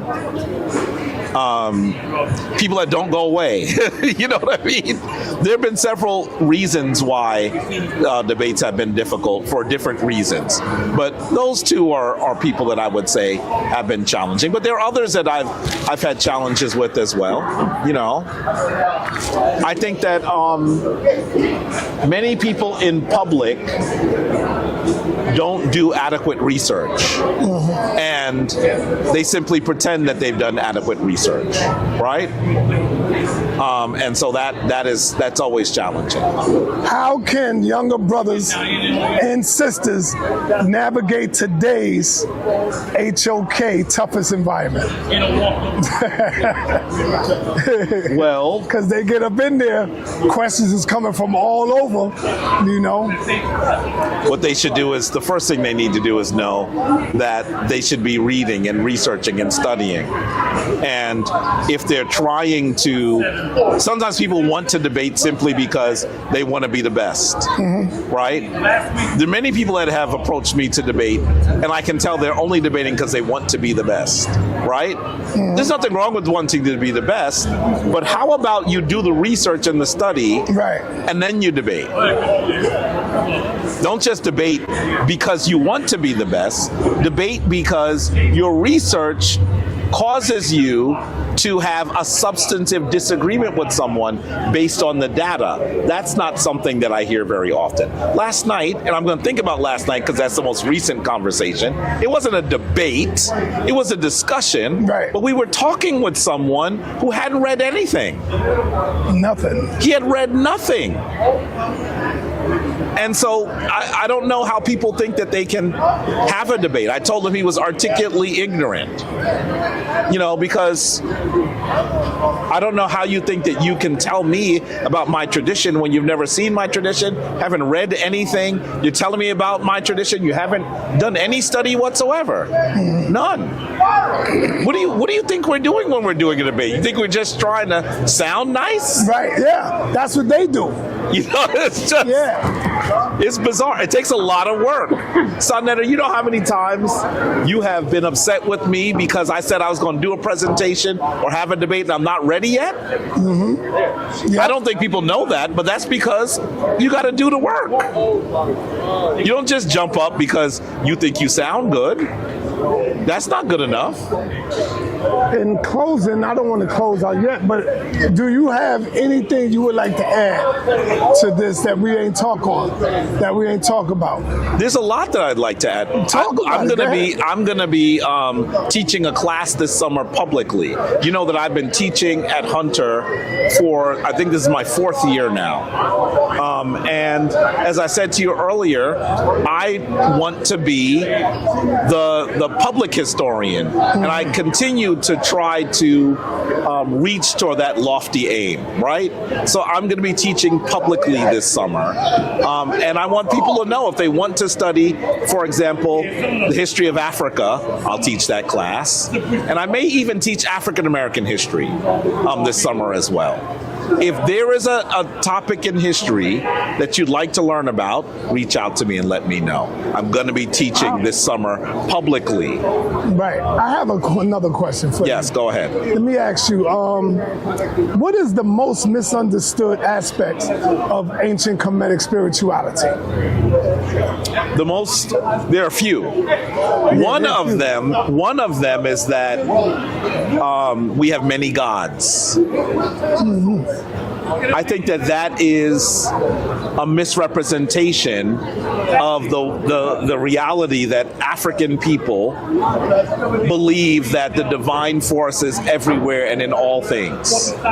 And so we have a variety of names based on how the divine force is behaving. Right. And so that's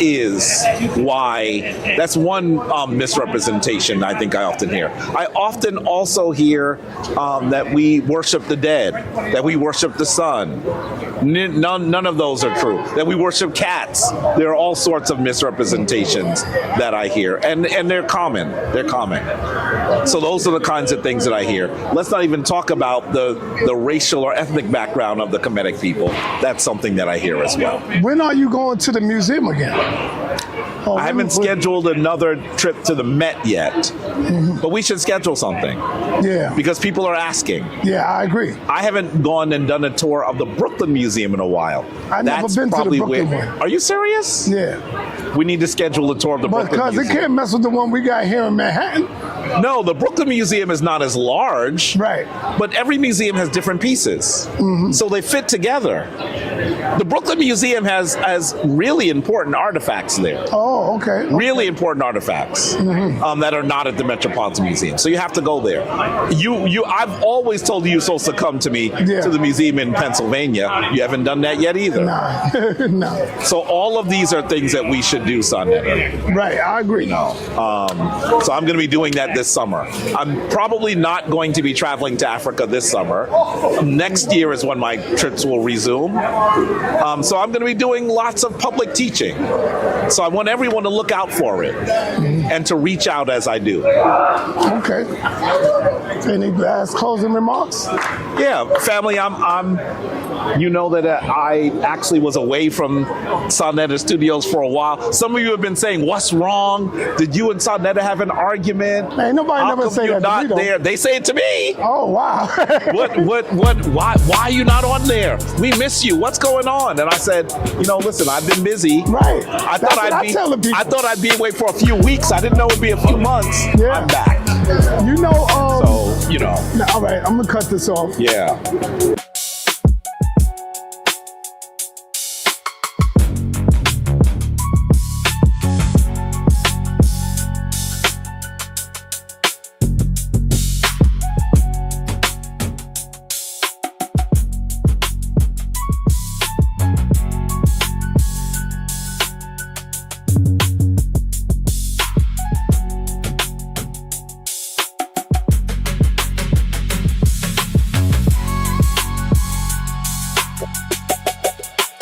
One, two, 1, 2, 1, 2. This is just for you.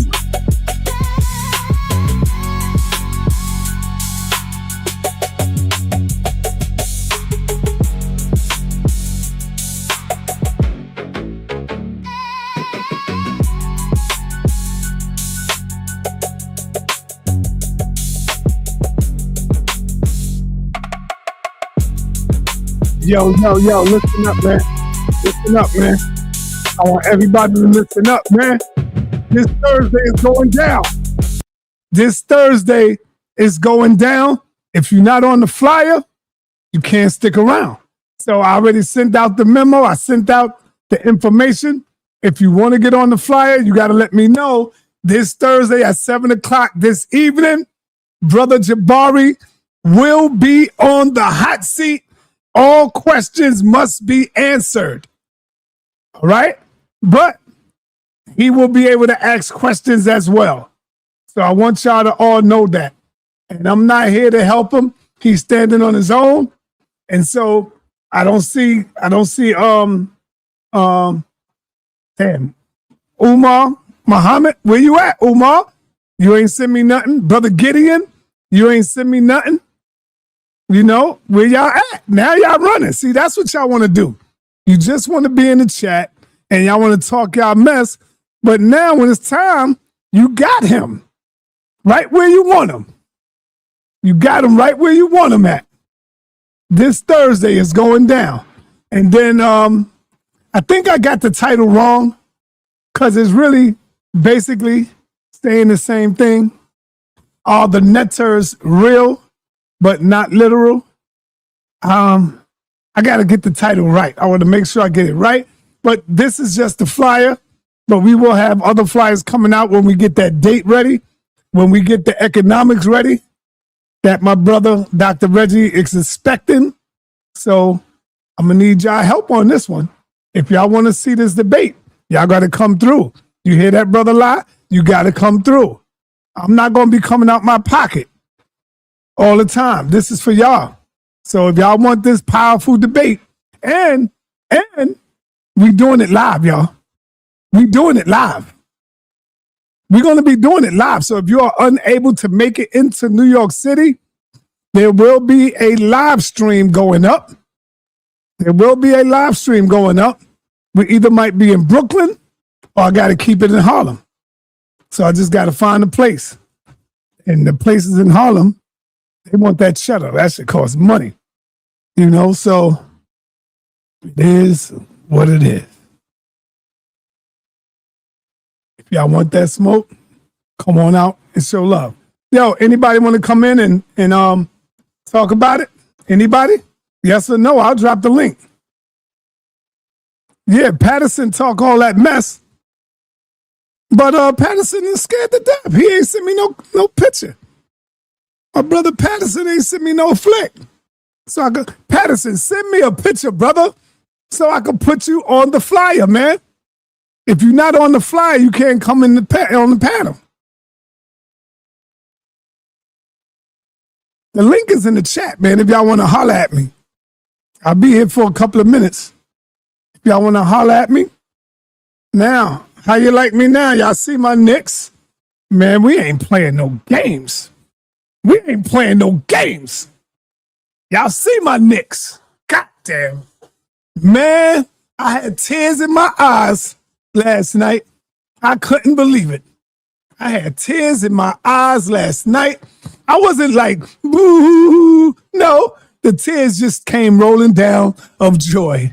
That's all.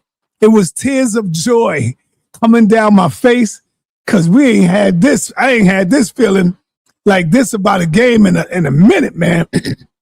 And then to see my boy Jalen Brunson, get the most valuable player of the playoffs on, man, damn. That joint was bad, man. We ain't playing. We swept Philly, and then we came back and swept Cleveland. Who do that? Who do that type of work, man? I know the next opponent we going up against, I got all the confidence in the world. If we play the way we've been playing, we got them. I know y'all like OKC. The hell with OKC. The hell with OKC. We got Jalen Brunson. Huh? We got Jalen Brunson to match with homeboy. Shea Gilgeous-Alexander. We got Jalen Brunson, man. The hell are y'all talking about? Y'all got to get off that bad. I'm going to tell you something now. When we pull this off, Brother La, don't jump on the New York Knicks bandwagon. Stay over there where you at, brother. Brother La, we don't need you now. You see Stephen A. Smith, his ass done ran back over here. We don't need you now, Stephen. We don't need you now. You talking all this mess. And did y'all see Donovan Mitchell when he knew that he was going to play? I'm surprised they didn't bring that up, and I'm surprised they didn't play the tape. When they interviewed Donovan Mitchell, before they even played the first game, this boy was so goddamn arrogant. He said, yeah, the lady asked him. She said, oh, man, you just coming off of a 7-game, two 7 games. You know, how you going to do it with these Knicks? He said, oh, man, you know what? We're familiar with the Knicks. We're very familiar with the Knicks. And, you know, this one's going to go 7 games as well. And started smiling. I'm like, what? What? We swept you, punk. We swept you, sucker. That's what we did. And if you were smart, see, all of y'all suckers don't even come over here. Like look at Giannis. Giannis, do you want to win a chip? Stupid. Do you want to win a chip, Giannis? The ball is in your court, brother. All you got to do is tell your peoples you don't want to play with them. You want to play for New York, and you got to mean it. And guess what? They got to send you because no other team is going to pick you if you're not going to sign. See? So if you're not going to sign, ain't no other team going to get you and give up all these draft picks. Use these owners like they use you. Stop being loyal to your master, man. You know what I'm saying, Reggie? Stop being loyal to your master. They not loyal to you. Let something happen to you. And watch how quick they get rid of you. Watch how quick they try to get rid of you. So you got to tell them straight up, it's all business. Just like them, it's business. Tell them, Giannis, yo, I want to go. I want to go to New York. I don't want no other team. I want to go to New York. So they not going to just let you go for nothing. Whatever the Knicks can give you, goddamn, shit, we good. I hope you hear this one day, Giannis. I hope somebody make a clip and let you hear this, man. Let you hear what I'm saying, brother. Well, right now we don't. Because once we get you, Giannis, we talking about 2, 3, maybe 4 championships in the road, brother. Goddamn, Reggie. What's going on? What's on your mind, Dr. Reggie? Well, what team is swept? 2 Cleveland and Philly. They have swept. They have swept the 2 teams like we have. Who? What team has done that? Isn't this historic, man? This is historic. This is historic. Right? I mean, look, man, and then they get a chance to get rest, right? They get another chance, 9 days. Rest, right? And so right now we don't even need Giannis, right? Nah, we still need Giannis, brother. Because everything get better next year. Everything get better next year. Check this out, Reggie. All of these teams, now they got to equal up to the New York Knicks. So now they're going to be leveling up. Next year, they're going to say, how can we compete with New York? You see what I'm saying? Everybody's on notice now. Well, who knows? We might get Stephen Curry, right? No, we don't need Stephen. Oh, we don't need Stephen Curry? Stay where he at. So you're putting everything on this Giannis dude. We need him. Let LeBron stay where he at. Oh, you talking big smack. Yeah, LeBron, come on. He 40 what? He 40? That's okay. That's okay. Nah, man, let LeBron stay where the hell he at. We see, the problem with us is we always get these worn out dudes when they get old. Now you want to come over here and get on our bet. No, nigga, stay where you at. Stay where you at. You had ample opportunity to play for us. Kevin Durant. Now look at you, stupid. Wow. If we had you, Kevin Durant, man, you already know. We talking about more champions, more titles. Man, this is the second year I had this hat with Brunson. They built the team on him, and I was wearing the hat, and people was looking away, right? They was looking away. Now I'll be out there with my hats. See what y'all gonna do. Even sa.neter don't have one of my hats, you know? Yeah, I'll get one, Reggie. Damn, but it gotta be orange and blue skies though, man. I got orange and blue skies. Hey, brother. Save me one. I got orange and blue skies. Save me one. Give me the wholesale price, brother. Yeah, well, you my brother. Man, look. So shout out to the New York Knicks. Shout out to New York. We back, baby. We ain't go nowhere, but we back. We back. I do want to say I watched that video that you put up. Well, I'm excited about Jabari and the Hebrew. I think, that's coming up this Thursday, Reggie. I think that, and I also think Morpheus is going to come on and do a show. What's he going to do? Is like, why do we fear hell? He's going to do a show. The Hebrew Israelites, y'all looking bad now. You know what, Reggie? That's an interesting topic. Why do we fear hell when you're already in it? Yeah, why do we fear? We ain't, nothing's changing. Right, but did you hear what I said? Right, we already in hell. Exactly. It's a state of mind, state of being, plane of existence. Like the Hebrews is looking, the Christians are looking bad. I don't figured out that their early Bible fragments, their early Bible was written in the ancient Egyptian language, Coptic, right? They looking bad. Your whole Bible, your Bible fragments was written, New Testament was written in the Meta, in Coptic. You was calling your God Nut for Ethnuti for Neter. Like y'all is out of your damn minds now. Y'all is done. And then they don't even know this. So once we start doing history, sa.neter, you bringing on people that could do history, like all they could just do is cry and boo-hoo, right? And try to change things up. But they Morpheus is also going to do another show that Jesus Christ, the sacrifice of Jesus Christ was not unnecessary. It was unnecessary. He died for what? Yes, it was. I agree. What did he die for? We still sinning. He took away all of our sins then. What about our new sins? Right? Like all you got to do is say Jesus Christ and you're saved. The sacrifice was unnecessary, y'all. Shout out to Mr. Morpheus. So and I got there's a brother from England who's a PhD. I need to bring him on. And my son graduated, sa.neter, with a doctorate. Yes, I know. In neuroscience. Beautiful. Right? Shout out to my son and my family. And I heard what Jabari said, look in the camera. Was that serious, Sa? Did he look serious? Is the title right or is the title wrong, Reggie? Or the net is real, but not literal. I don't have my glasses. Literal, I think you spelled it wrong. Let me see if I can put some glasses on. Yeah, literal, right? Or the net is real, but not literal. And they don't, and yeah, that's enough. And they don't exist.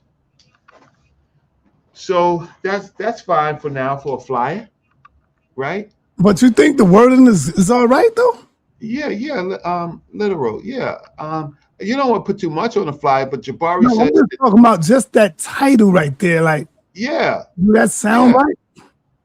Yeah, well, you don't have a question mark. It should have been all the netters literal.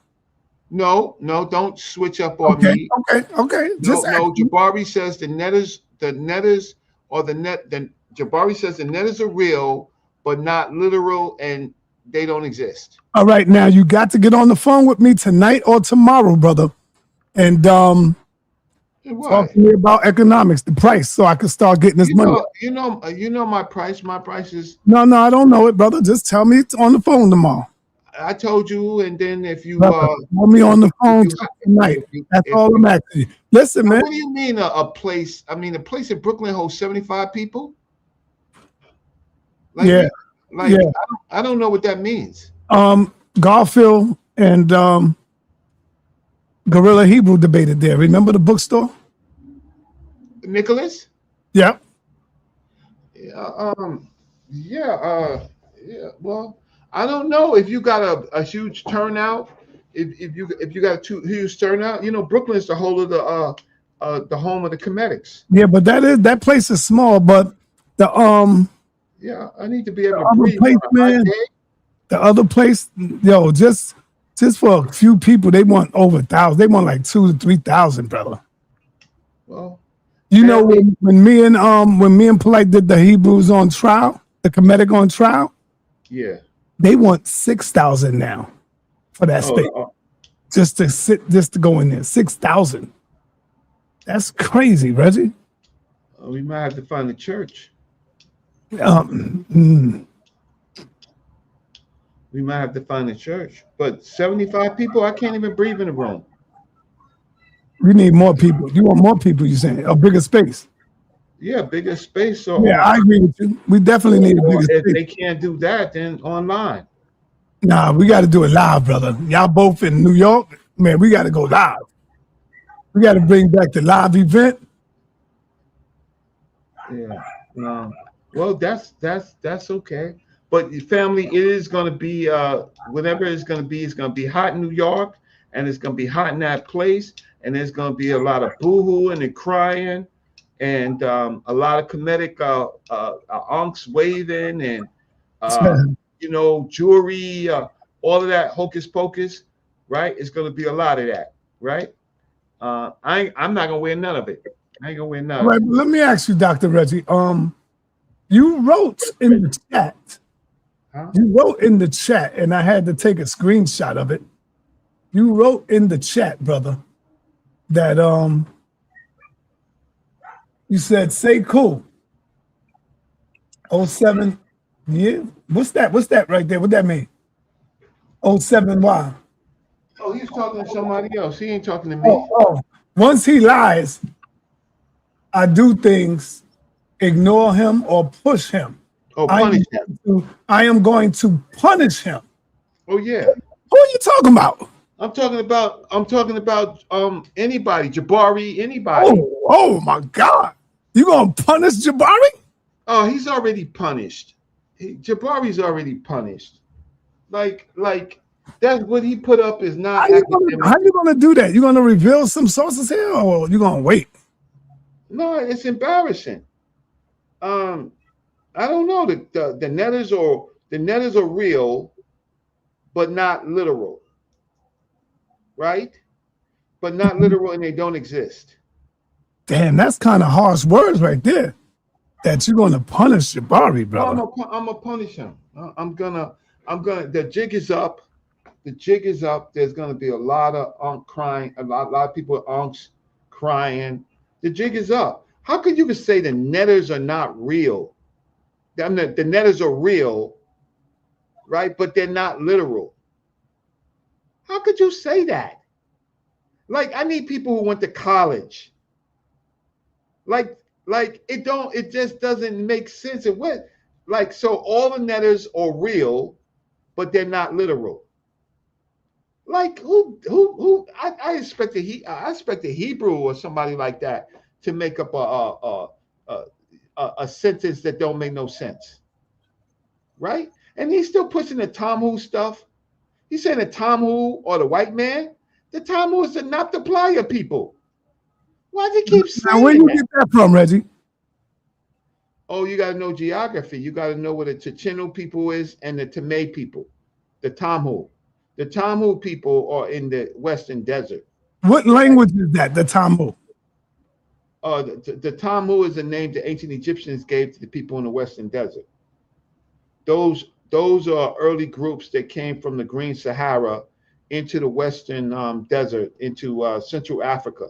And some of those groups. Well, I'm going to tell you now, you better be a little careful because he's watching. He's watching. So be careful of your talking points, brother. If you're watching, right, you've done great Eastfet. Let them know you're going to embarrass them. Let them know. Yeah. If you're watching, you've done great Eastfet. For you to be running around talking that the netters are real, but not literal, right? You've done great Eastfet, right? So you've looked at all of the whole civilization of Kemet, of Africa, of the Nile Valley, of that region. You're going to say that the netters are real. So the question is, what the hell is a netter? What is a netter to you? Look the camera in the eyes, brother. Let him know that you coming to embarrass him, man. Let him know that. It's embarrassing for you to say, Jabari, if you say the netters are principles, energy, and forces, then you don't know what the hell energy is, and you don't know what the hell forces are, right? So if you say that, we're gonna debate because you said it, you don't want to take it back. You the guru. You the guru. You don't want to say, oh, brother, sa.neter, to the family, I made a mistake. So you're on the line for all the things that you did say, not for the stuff that you're going to try to make up on that day. But if you want to say the netters are forces and principles, what scholar says that? And energy? Energy. Well, one thing I do know, Yeah. this debate is going to bring a lot of powerful information right here, man. Kemet versus Kemet? God damn. Well, me and Jabari has debated before. I know. But Brother La, I already know Brother La will be Brother La will be digging in the trunk. Digging in the trunk. Yo, here, Brother Reggie. Don't forget that, Brother Reggie. I And that's will. all right. That's all right. It's all right. People can have you know. That's a panel question. I'm gonna ask a panel question. If someone says something is real and not literal, right? And not existing, just in general, what does that mean to y'all?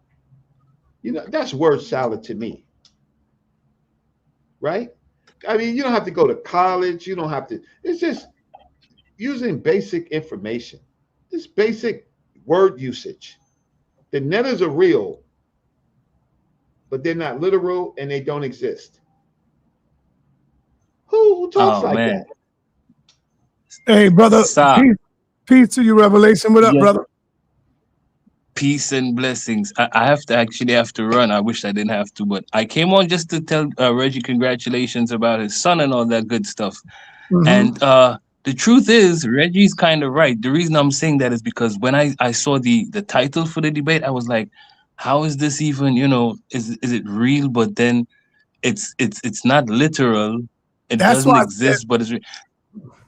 Yeah, go ahead. No, it was just confusing to me. So now hearing what Reggie's saying, it kind of, I understand where he's coming from. I don't know if because I did observe you said that you would probably have to change the title name or something like that, but it was a little confusing to me. The way Reggie wanted it. That's Reggie's title. No, that's what Jabari said. I'm disagreeing with Jabari. Okay. So are you rolling with Reggie on this debate, brother? It depends on the title. You see the title? You see the title? Could you put it up again? Okay. It really depends on the title. That is real, but not literal. Okay, so how could something be real but not literal, meaning that it doesn't exist, which is what I believe Dr. Reggie was asking. If Dr. Reggie is opposed to what this is, then I would have to side with Dr. Reggie. Yes, sir. Okay. It's kind of confusing, sir. It's not confusing. It's confusing. It's chaos, Jabari. It's not confusing. You just don't understand. What I don't understand. Can you explain it to me, sir? Not you, Reggie. All right. Are the netters real, but not literal? Meaning it. Can you explain it, sir? Yes, I can explain it. Okay. All right. Let's say you go to Coney Island and you win some stuffed animals for your wife. All right. Are the stuffed animals, are they really real stuffed animals? And you say, yeah, they are real stuffed animals, but they are not literal. They are not literal, meaning they are not alive. Yeah, we're talking about African culture, bro. I know, but he asked me to explain it. It's something just like that right there. Are the netters real? Hold up. Is not Imhotep. Is Asa real? Yes, he's real, but he's not literal. Yes, Aset is real, but she's not literal. Yes, Haru is real, but he's not literal. He's They not literal. exist, but it's not literal. You don't get that? No, You don't get that, my brother? Revelation? no. So you're going to tell me that people worship something people are going to worship something that's real but not literal. So they're worshiping, venerating, appreciating Osar, Aset, Nebhed, Shu, Tefnut, Geb, Ma'at. For those people, for the Africans, they are very real and they are very literal. So the issue is how Jabari is going to spin an English word with a dictionary, a Cambridge and Oxford dictionary, to make it mean what he means. He had 2 or 3 years to explain that literal that's part. it. Well, I'm not here. Sir, I'm not gonna lie, and I have to leave. But you know me, I always say that. Go ahead, please. Mm-hmm. Go ahead, brother. No, I have to run. But I'm just saying, sir, I'm a student, so I'm here to learn. But at this point, I would have to go with Dr. Reggie. Right? So that's just me at this point. But peace and blessings to everyone, though. I actually have to run. You might have to put the ... because he also said and they don't exist. Hey, Reggie, you know how to make a flyer too. Make the flyers, brother. Let's go. We're gonna go with either one of them. We're gonna go with both of the flyers. No, the flyer is good. It's just no. I still want you to make one. I still would like for you to make one, brother. Let's hear from our Muslim brother Aki. Aki, salam alaikum, brother. Rakum talab with the barakat. Get my glasses on. Sorry. What's happening? Walaikum salam. Walaikum salam. I don't appreciate that greeting that you gave me, brother. And you know I always hit you with Prophet Muhammad said, when you receive a greeting, I said, Assalamu alaikum rahmatullah wa barakatuh to you. And you said, Walaikum assalam, walaikum assalam. He said you should receive one greater than the one you have received, brother. So let's try this again, brother. Assalamu alaikum rahmatullah wa barakatuh, brother. Wa alaikum salam rahmatullahi wa barakatuh. That's the proper pronunciation for it. There you go, brother. That's what I'm talking about, man. All right, let's go. You got the floor. I looked at the flyer, and the question I basically have is for Reggie. Oh, 1 minute, brother. I see you in the building, Gideon. Your number is not the same. I called you today. Your number is not the same. I need you to send me your picture if you want to be on the panel so that I can put you on the flyer, brother. This flyer right here that I got showing. This Thursday, 7 o'clock, all of y'all going in, all right? They all sent me their pictures. I'm waiting on you now. Don't be scared. All right, go ahead, brother La. Yes, the question basically I have for Reggie is this. With the title and being the way it is, speaking in regards to the netters, how much of the debate are we really going to have about nature? How much? The netters are all things in nature that are living. So it's the words of, it's not just living, it's the words of existence. So the meta nature is all words of our existence, right? Which they call the divine. And so nature, almost all of the natures have some direct connection to the natural world. Almost all of the natures have some direct connection to the natural world, or they are ancestors. So this is going to be an academic debate. So he's a professor, right? So being a professor, right, he can't do what other people do, right? Which in these debates, he has defined what a neter is, not what he says it, but what we are all taught from reliable sources. No definition of neter ever says it's forces and principles, forces and energy. No scholar says that. But I do know who does say that. I do know who in fact does say that. And Dr. Inky, shout out to Dr. Inky Real. He told you who says that. But in the African world, all that they see, they categorize it. So what they saw was nature. Everything in existence is nature. So I'd rather say existence than nature. But no scholar, we're not going to do this. We're not going to do this, young Jabari, right? You're not going to make up words, right? You're going to be a professor. So you're going to have to cite your definition of what a neter is from reliable sources, right? So if you can't cite it, you made it up. You're a makeup artist. So your definition in your practice, put this down, in your practice, they are forces and principles and energy in your shrine practice. In the real world, in history, right, they are not forces, they're not energy, right? Principles is how we define things, but they're not only principles, because Ra is not necessarily just a principle. So we're not going to do this. We're going to keep it academic. All right, let me go to my man Suntan with the master plan. You got a question, brother? Yeah, you know me, so I'll be doing my little research, and literal means exactly what it says.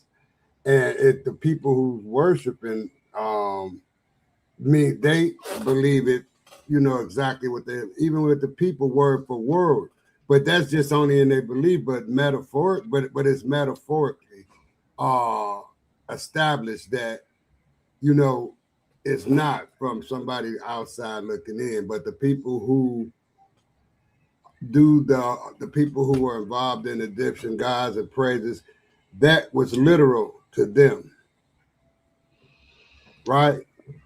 However, it says right here, yes, the Egyptians believed their gods were literal, real, but they understood their physical forms and stories as metaphors. So that says a whole lot to me as far as a discussion is had by two scholars. I can distinguish from that right there who would get up and hold on, man. Let me ask you this question, brother. Go ahead. Why do you still have the Detroit Pistons shirt behind you? Brother, burn that right now for us to see it on stage. Go behind you and get that shirt. Burn it for us. Get a garbage can and burn it, brother. Hey, you talking all now? Yeah, brother. Exactly. And you see Kufu, he's quiet like a church mouse. I'm not. I'm still wearing my flag. You owe me. Hey, look, you owe me a Nick hat and shirt. I ain't got it yet. I know, man. Damn. So why you talking slick? I told you they was gonna sweep them. Did I say that at the beginning? Yeah, you said that, but I at already the beginning. know. Yeah, I already know that. But go ahead, finish on with your point. No, but read the sentence again. Read what you read again. All right. Yes, the Egyptians believed their gods were literally real, but they understood their physical forms and stories are metaphors. See, and I'll stop there because we don't need the whole commentary, which is brought to you by what is this? Lumen Reading, and it's an AI overview, and it's a Reddit. It's also a Reddit, source. So what I'm saying is, out of that, Reggie, I can get a conversation with you and Jabari and I can be able to analyze what's going on from these statements, because I'm gonna do more reading on it. Because right here it says no, the Egyptian gods was not literal in a physical sense. See, that's a different thing.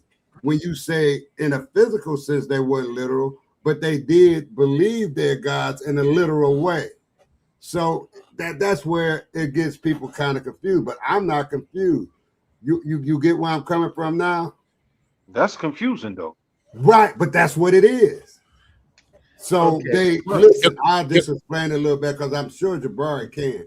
In a literal means word by word what they believe is true. Right. However, being as a second phase of it, the stories are metaphors, right? Rather than taking the literal single truth but you answered the in question. common modern monotheism. Okay, well, stop. You answered the question. Right. The question is, are they real, right? Right. And are they literal? The answer was yes. Now you're going into you're going into art. No, what I'm doing, because see, I get your point. You saying that they weren't literal people walking around, and you'll be right. But the practice of them is literal, is real. Well, to the that people, answers to the question. Egyptians. Well, word that answers for the word. question. Right, but okay, so in this particular case, I know a little bit more about the subject than most people. And even when you read something like that, are they talking about the practice? See, yes. Okay, so the practice is not the netters. That's a whole nother category of words. The practice. What was the practice like? Right? The practice could be metaphorical, right? But that's not what we're talking about. We're talking about, are the netters real? So the problem is that this is not going to be a word salad. This is, if you want to say that some of the practices are metaphorical, some of the artwork is metaphorical, say that. But don't say that netters are not literal. Right? What's your position? Can I speak to that, Reggie? No, not yet. I got to get. Okay. Ashay? That was Rakufu. Go ahead. Yeah, and you next, Rakufu. Okay, hey Reggie. Ashay, let's go. Okay. Yeah, it did say spoke on this a little bit before, man. This ain't a hard subject, man. The force behind the neters, of course, is real. When we look at things like Tawaret, Aset, Asar, when we look, I mean, that kingship, Aset meaning throne, Tawaret dealing with like that, with that motherly nature. Yes, these things are real, right? But to believe that Tawaret was a literal person, was a literal something that was in our realm, walking around, that's what Jabari talking about, and that's not a reality. Aset, as a person walking around, it's not a reality. But I'm not talking about that. Well, then, Reggie, you better clear that up then. Because when you say neters are literal, then Jabari going to get you on that. Because Jabari is not going to get me. And no, but Reggie, when you say the neters are literal, that's what you're saying. What Ashay was just talking about. Okay. Right, because we can get confused, not even confused.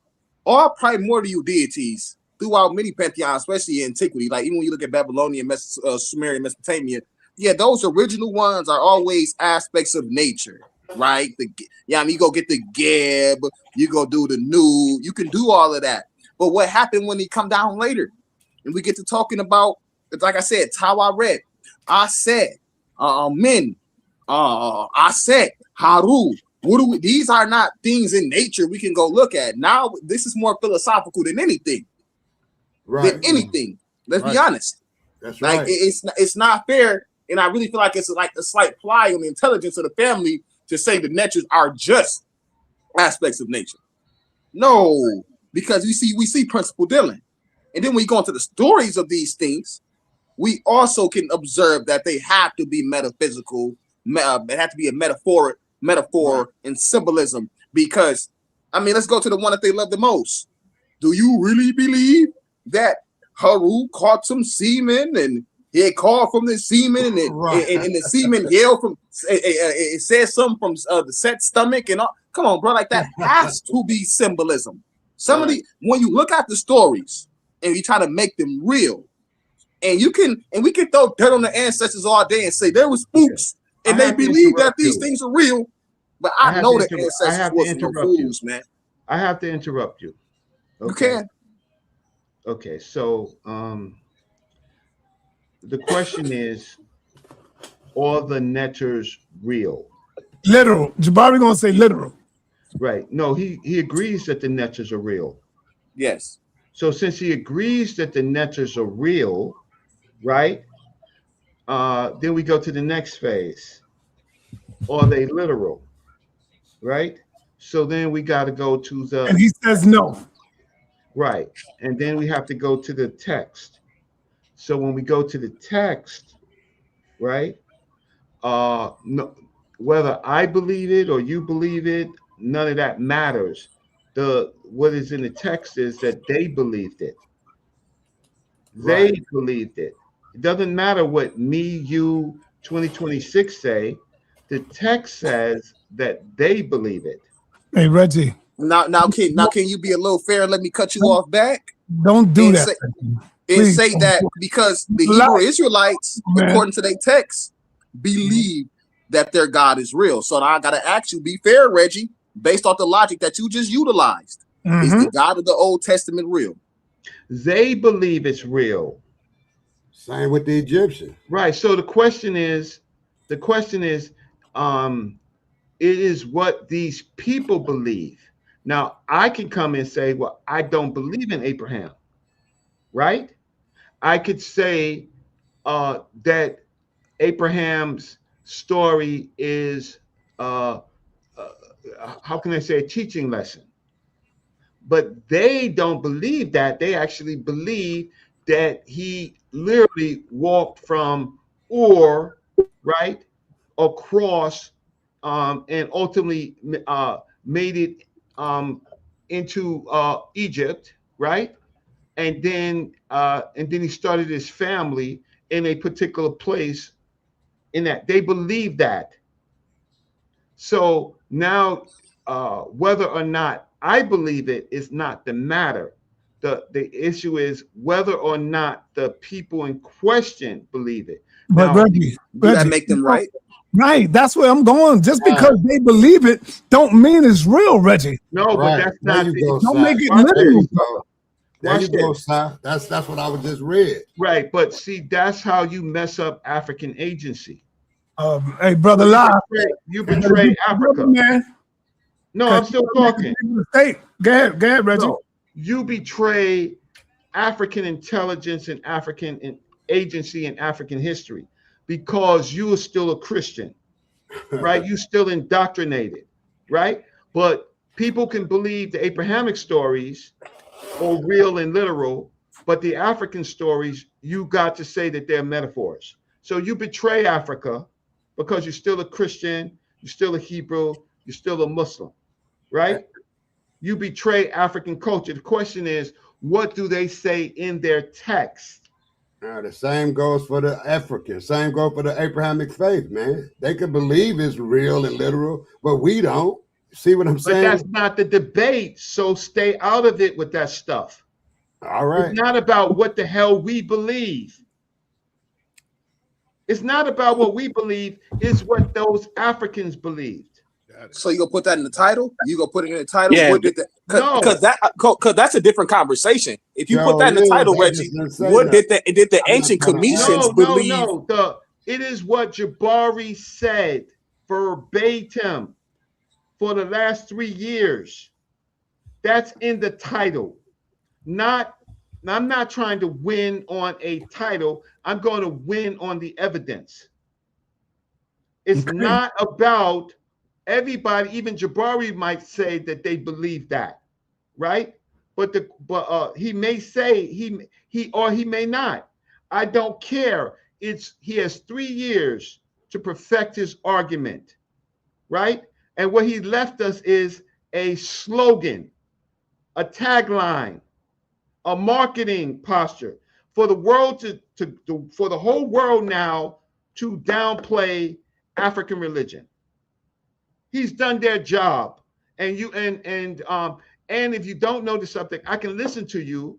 But a lot of the interpretations that you have on ancient Egypt or what you're reading from laymen and not the experts.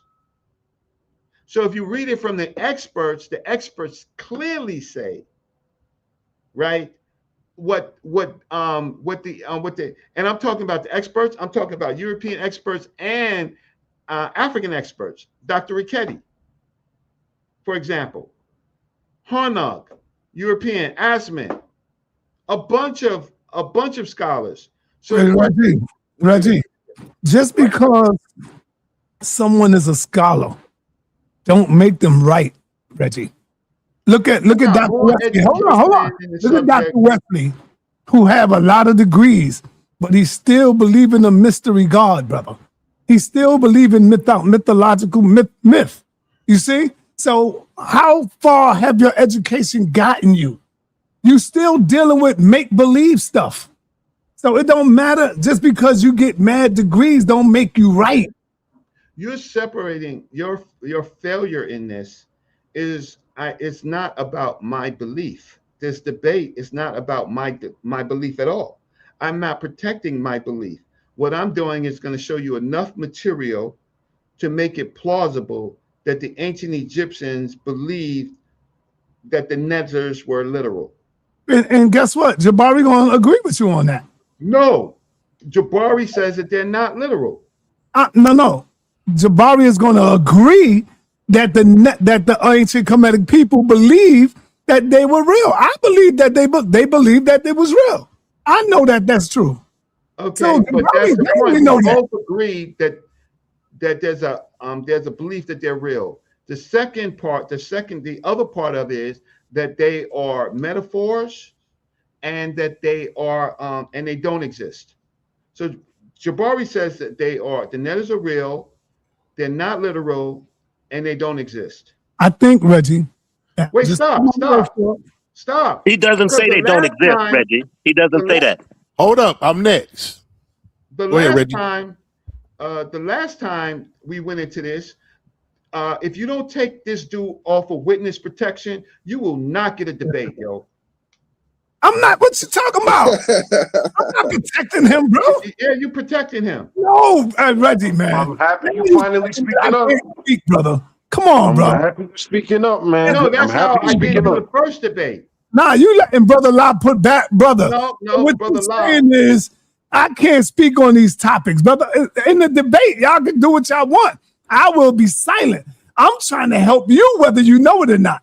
But you're not looking at it like that. No, you never helped me. Reggie, come on, don't do that, brother. You helped the brand. You letting Brother Lob put a battery in your back, brother. No, Jabari he's not your cash cow, but he's a good earner. I don't need the help, Jabari. Jabari is way more metal than you. I don't. Come on, brother. You're the Godfather. Nah, brother. You're my brother, and Jabari, my brother, and I love both of y'all. Both of y'all, brothers. Let me go to Rakufu right quick. Okay, I think this need to be said. Can something be real but not literal? Absolutely. Something can be real in terms of its impact, its meaning, or its emotional or cultural resonance, even if it isn't literal. For example, myths, symbols, and metaphors are not literal events, but they carry real emotional, psychological, or social truth. A story can shape identity, motivate action, or define a community, even if it didn't literally happen as told in that sense. Okay. That's a bomb. He need a bomb for that. That's it, Rakufu? That's it, yo. Okay. All right, let me move on over to Jose was here, and then you got next, 7. Good night, Brother Reggie. What's up? Hey, peace, Brother Francis. What's going on? I just want to see this debate very badly. I want to see how this debate is going to go. But on GP, I'm not going to take anybody's side at the moment. And I'm not going to make any comment on who I think is right and who I think is wrong. I just want everything to go smoothly so I can see this debate. However it works out or the debate could happen. That's what I want. I need to know where to pay for that right now, son.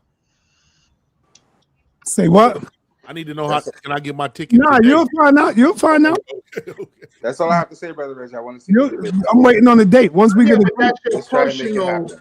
That's your okay. So I'm not. With all due respect, it depends on what Reggie is charging me. That's what the price is going to be. If Reggie ain't charging me an arm and a leg, the price will be fair. But if Reggie charging me an arm and a leg, the price going to be up there. I'm gonna charge you an arm and a leg. Yeah, don't tell nobody. It's not an arm and a leg. It's not two arms and it's not two legs. But if the people want to see the debate, they will pay for it. Right, I agree. My whole point of it is, it's my time, it's my scholarship, and y'all want to see the debate. And all I want to ask you, the debate the last time, I walk away again. All I want to ask you, yes, is to put in consideration, I also got to pay Jabari, brother. And I want to pay y'all both the same. So just keep that in consideration. You have to pay Jabari, you have to pay the platform. Right, exactly. So that's all I'm saying. You have to pay for the space. But I'm not going to do it if it's not worth my time. It's going to be worth your time, brother. My whole point of it is I contribute to this platform. I do 4-hour shows, right? The last show I did. I know. I already know what you do. You ain't got to say the all last show I did, I got $35. Guess what I got today, Reggie? Reggie, guess what I got today? Guess what I got today, Reggie? And I did 2 shows today, and I'm still on right now. Guess what? I started earlier. I played the Lex Vortex and Black Sage, and this one. I ain't see one donation from my brother Live. Zakat, none of that. I don't see nothing from brother Live. I don't see nothing from my regular people that come up here. I mean, I'm like, damn, what's going on? They know this is what I do. You know, so I'll tell you exactly what I got, Reggie. I'm gonna tell you. $25. I got goddamn $30 goddamn dollars, Reggie. See, but you can do that because in the long run, it might work out for you. Me, I spent on my Sunday. I just came back from a graduation. I spent 3 to 4 hours, and I got $35. Yeah, that's horrible, man. And I don't, and everybody else asked the people to donate so we can hear our brother Saladin out. And I only got $35, and there was maybe 2,000 people ultimately watched the show. So I have to think about my time. I agree. So if y'all want to see it, but they want the best, and they don't want to contribute. So here I am getting ready to try to get back on the street. I'm not, like you said, I'm not going out there for my health or nothing like that.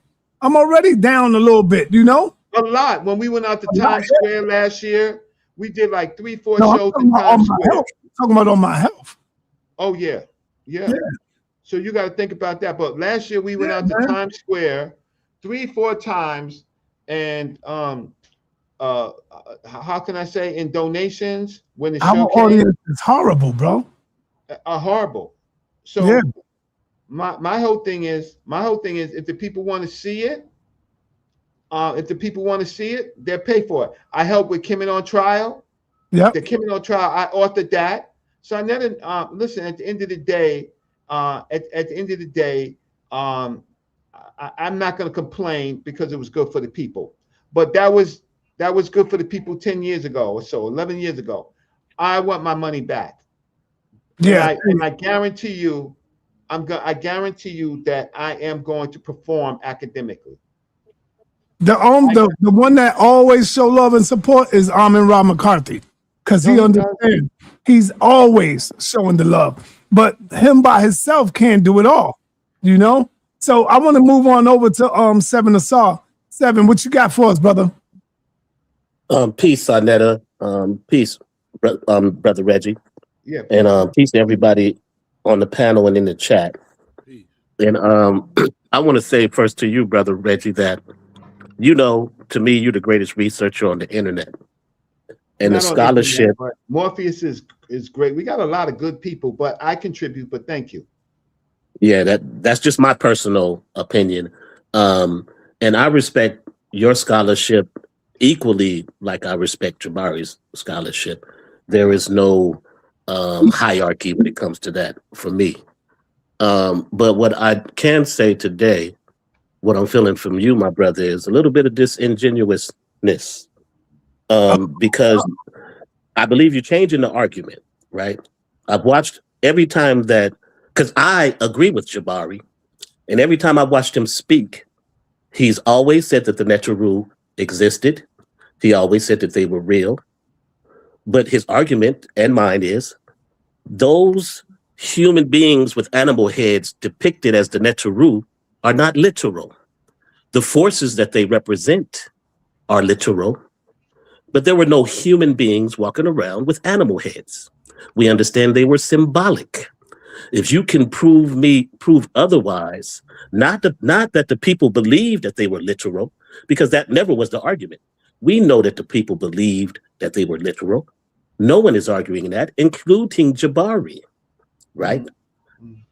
But well, I'm going to disappoint you, Seven Asar. I am going to bring it out. You're going to show.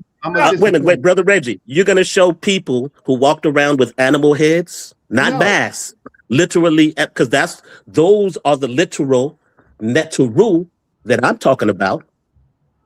Yeah. Okay. So can you show me that can you show me that any of those Neterus that had animal heads were literally here on this planet? No. Don't let that clip go too soon, Reg. Don't let that clip go. What I am going to do. Come on, brother. I'll stay out of this, man. Yeah. What I am going to do is that for the pre-dynastic and early Old Kingdom, they used pictures, and the pictures convey 1,000 words, right? The pictures help communicate an idea. So, for example, Inpu, right? Inpu is a kind of a jackal type of animal. He sniffed the dead meat, right? He knows where the dead is. So to convey the neter Inpu, they would in fact draw him as a jackal. Now, in certain theatrical, and none of us have been there, but you might see a depiction on how can I say, on a papyrus, right? You may see that. That's conveying a message. Whether you are saying, because you can transport yourself 7 Asar all the way back to Kemet, you're acting like you're in the ritual. It's theatrical, it's artistic. You can't prove to me that they believe that people were walking around with animal heads. And that's not what I'm saying. But what I'm saying is literally they believe that they believe Inpu, and they use art to expand on his qualities. So they did that in the glyphs, and they did that in the art. That's not what this debate is about, right? This debate are the Neters real, right? Or not literal, and are they forces and principles, right? Now, Brother Reggie, you know that Jabari agrees that they are real. You've heard him say that they were real. Reggie, you want me to add that to it? Forces of literal, what you said? Yeah, the Neters are forces and energy. All right, so all right, go ahead. Go ahead. Forces and energy. Brother Reggie, Jabari has said many times that the Neteru are real. He has said many times. He said many times that the people believed that they were real, and he's also expressed that they were forces. His contention, as well as mine, because hold on, I'm not putting myself back in the time of the people. We understand they use those depictions as symbolism. That is our argument. They are symbolism. But put 7 Asar, Team Jabari. You're gonna lose. You're gonna lose. I'm so happy to see this. I would be gladly to watch this and even be proven wrong by you if you can. But I want to see it because I don't see how you can prove otherwise, and that's why I'm going to be very poignant and very I'm going to be watching very closely to see you do that. And I watch. So you're gonna be one of the first people to buy a ticket. You're my brother. I am. But I always do. I think that you are second guessing my long time period in this area, right? And not at all. Second guessing my teachers, right? Not at all. I've had great teachers. So you've had many times. You could have took Dr. Ricchetti's class. Dr. Richetti offered a class. She's doing a class, a 7-week class, 8-week class on the metal nature. You can talk to Dr. Mario Beatty. You can talk to Dr. Richetti. I talk to them. Question is, do you talk to them? Does Jabari talk to them? This is actually week 4 now. Going into No. Do we have to talk? So they said that the Neter rule that are depicted are literal people? Because that's my argument. We're literal people walking around with animals. Do they say that? Okay, so you are trying to move the goalposts. That's always been our argument, Reggie.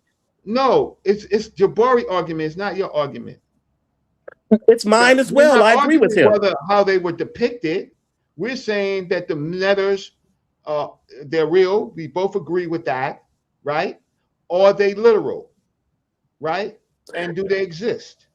Or are they forces and principles?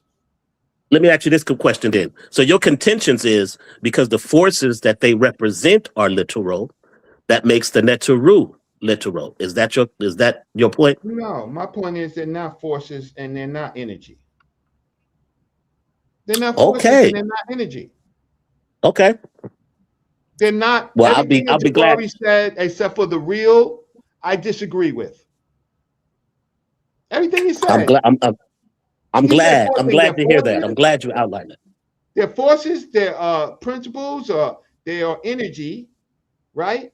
And they're not literal. I think I disagree with those 4 things. Okay. I agree with him with those things. I only agree with the one thing, that the Neters are real. I disagree with everything else. Okay. Well, that's going to be a fire debate. And have you guys outlined the date yet? No, with sa.neter put the date up, but it's not going to happen until we get our money. For the people. Well, sa.neter's going to pay you, and he knows that he's going to get people to pay for this buy this debate, right? No, no, because we do debates here, and the people don't show up, and they don't pay. So I'm not. I did that with the Moors. I walked into the Moor debate, and it so happened that somebody faithful to the Moors opened up the side door, and a lot of Moors got in for free, did not pay, right? Well, what's the number of people that need to be watching? Because I've been to mostly all of these debates. We don't need to discuss all that. All I'm saying is, I didn't get paid. Not you, Reggie. Wait, hold on. Reggie, I'm not. Wait, Reggie, I'm not talking about you. I'm talking about Asar. The questions that he's asking. Okay. Yes. No, because the only reason why I'm saying that is I'm at all of those debates. Asar, you don't need to ask all of that. That's behind the screen. Yeah. All right. That's behind the scene where we talk about the business. All right. That's all. No, I'm not talking about the business. I just want to say this. I see the audience in the debates. There's many people in these debates. There were many people in the Jabari. There were many people. Asar, don't talk about that. I don't want you talking about it. Okay. Yeah, save that. All right. Yeah. That's me. Brother. But I just can't wait for this debate. It's something that's long awaited. I think you're going to get a lot of people in here that's going to pay for that debate because a lot of people want to see this. I think that it's going to be well advertised by sa.neter. He does great promotion. And I think it's going to be one of your most successful debates that you've shown. I hope so, because I think it's worth it for everybody who's watching to see these two powerhouses clash. Afro Nation, you straight. You ain't got to pay. You good. You good money, Afro Nation. You home team. It's going to be one of the most informative. Definitely. And it's going to be entertaining too, right? We're going to get information and we're going to be entertained because we have two of our most respected brothers that's going to give us something that's powerful. It's going to be entertaining when I see you with the tissue. Well,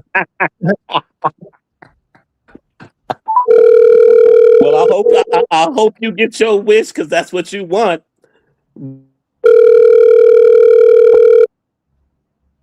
Pick up, Jabari. Pick up, Jabari. Pick up, Jabari. You know, I just got off the phone with you. You was visiting moms. I want you to clear up what the topic is, what you got. Peace, brother. Hey, peace, brother. I just need 2 minutes of your time. You are live. I got Reggie on the line. Can you explain, Reggie, can you ask him so that he could clear it up, what he believe in on the topic? Okay, so the topic of the debate, or the netters are real, but not literal. They don't exist. And from what you said, they are forces and energy. And Reggie is saying they are real and they are literal. No, I'm saying they all right. I'm saying they are real, and everything else that everything else after that, I disagree. They're not principles. They're not principles. They are not energy.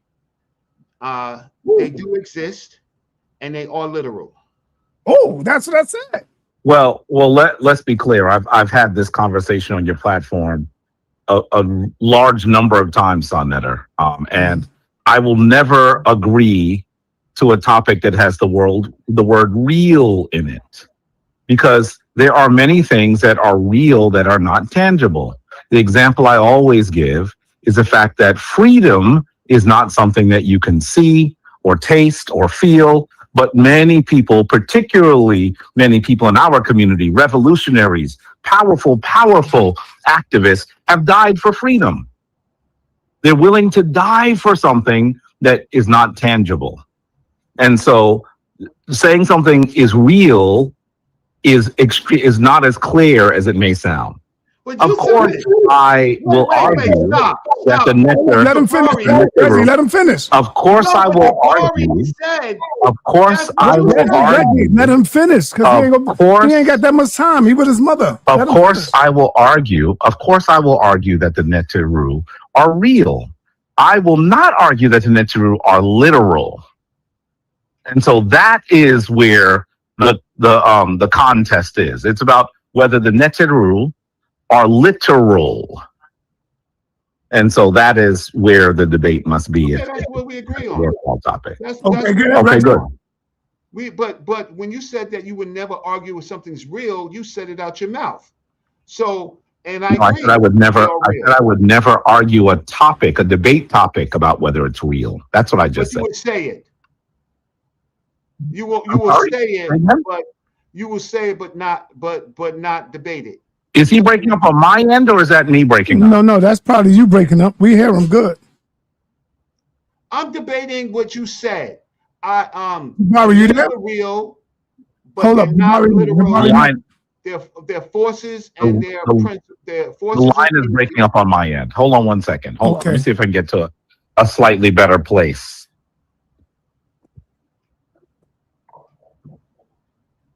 And Brother Reggie, he never said they were not real. Stop, Osaze, just relax. No, it's even worse.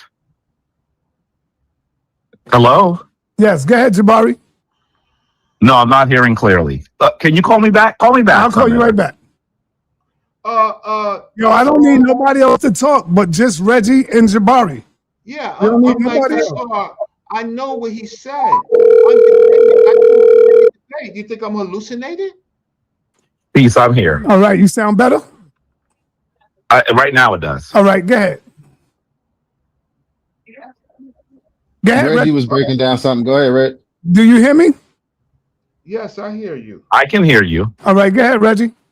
But the fact of the matter is, it was Jabari that was talking, not Reggie. I was listening. No. In the time you were talking, I didn't hear you clearly. Maybe you didn't realize I wasn't able to hear you. I said, I'm not able to hear you. So we have a debate topic, right? We both agree that the netters are real. You believe that they are not literal and that they're forces and energies. I disagree with that. So that's a debate topic. So Okay. we cool. It sounds like we have a good debate topic. Sure. Now we can play around with some of the wording, but the core of it is there, and that's really good. We have something we could work with. Okay. So what timeline? 2 months, y'all saying in 2 months? Or a month and a half? I certainly I certainly don't need 2 months to discuss this topic. We could do a month if you want to promote it. All right, we'll do a month. We could do a month because that'll give you good time to promote it. Right. sa.neter, you could even, if you wanted to, you might even be able to do it in person and online. Oh, we're doing it in person and online. Yes. Let's get it in. Let's get it in. You have all the ANC wearing people in the building, right? You make sure that they are all there, and tell them to bring some tissue papers. I think there are lots of times on sa.neter's videos that Reggie has worn an ankh. So is he including himself? He even had an ankh on his hat several times. No, I can wear. I'm talking about the ones. I'm talking about you. I will go to any nursing home that you are laid up in and defeat you there. Okay, that is fine. That joke went real flat, but I will tell you that you just be ready to do it academically. You just do all this work salad. You just be ready to do it academically. I hear all that. You're telling. And you know what? And pray first. Do a Hesse. You know what? I will certainly do Hesse, but I will also bring all of the scholarship. You're talking to a college level professor who has a degree. Two degrees in Africana studies. Do y'all both agree? So, do you both agree? What I will say is, his degree in, wait a minute, his degree in computer science will not help him. Do you both agree? Hold on, Reggie. Do you both agree? Reggie, hold on, man. Hold on. Do you both agree June 27th? I'll need to double check the date, but what day of the week is June 27th? That's on a Saturday. That might work. I'll double check it. Yeah, I mean, okay, it's tentative. All right, let me know, Jabari, and then that way I can get ahead and get this thing ready. Okay. Sounds good. I can double check it by tomorrow, I think, and have a good. All right, June 27th. Okay. Yep. So you bring your professor, you bring your professorship and all that, but if you want to talk about my computer science degree, in my job, I had to be right. See, that's the difference. See, you could be philosophical, you could be all of that, like be the hymn-netcher of metaphors, right? Hey, Jabari, let me ask you this. Hold up, Reggie. Don't cut me off. But this is important, Reggie. This is very important. Jabari, is that place still there where you debated Zion Lex?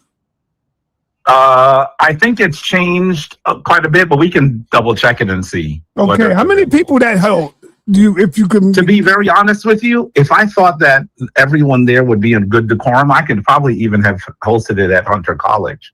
But we'll double check and do that then. Oh, that'd be awesome. We'll see if we can do that. I will see if we can do that. All right. As long as people have good decorum, that could work. Oh, we're gonna make sure they have good decorum.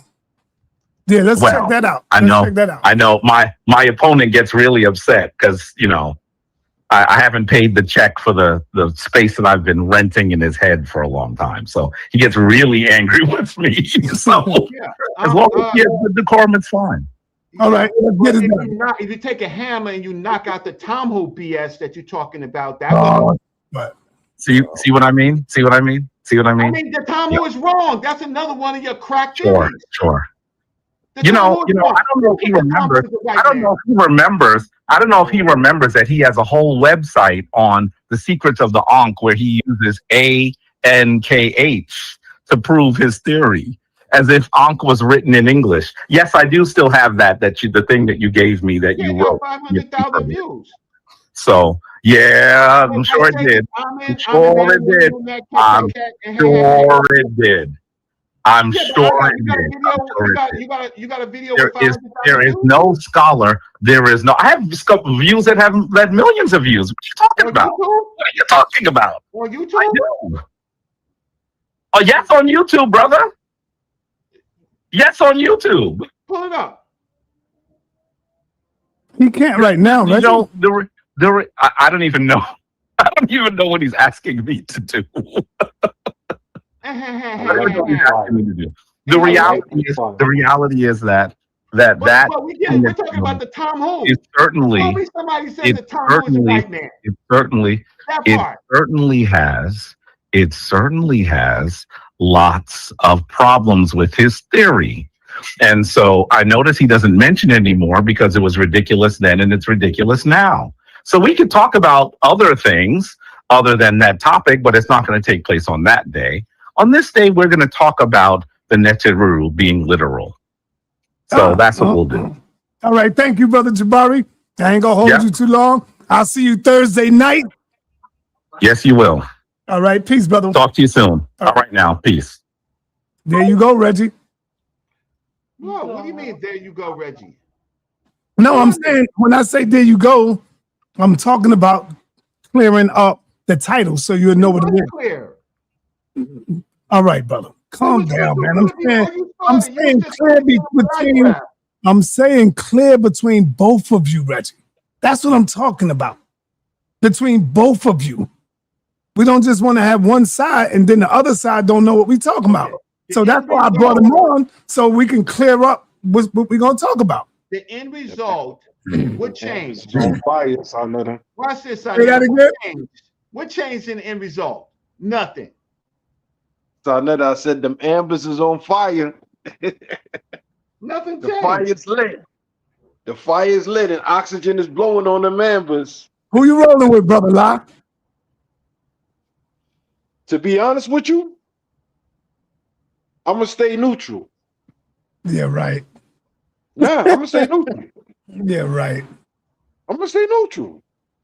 I'm definitely gonna stay neutral. She laughing. Definitely gonna stay neutral. All right. Anybody else want to say something, Suntan? I wanted to ask Reggie a question. Go ahead. All right, I think I kind of get where you're coming from, Reggie. So, are you saying that the letters are literal sounds that we use to spell words, and that the shapes actually come from literal forces that are the letters, basically? I don't know if the way I would put it is that they are not forces, they're not energy. That's word salad, not from you, but from the professor. And that the Africans in their early point, they used pictorial, and then they later actually wrote full sentences to describe it. But they used pictures to help convey what they were talking about.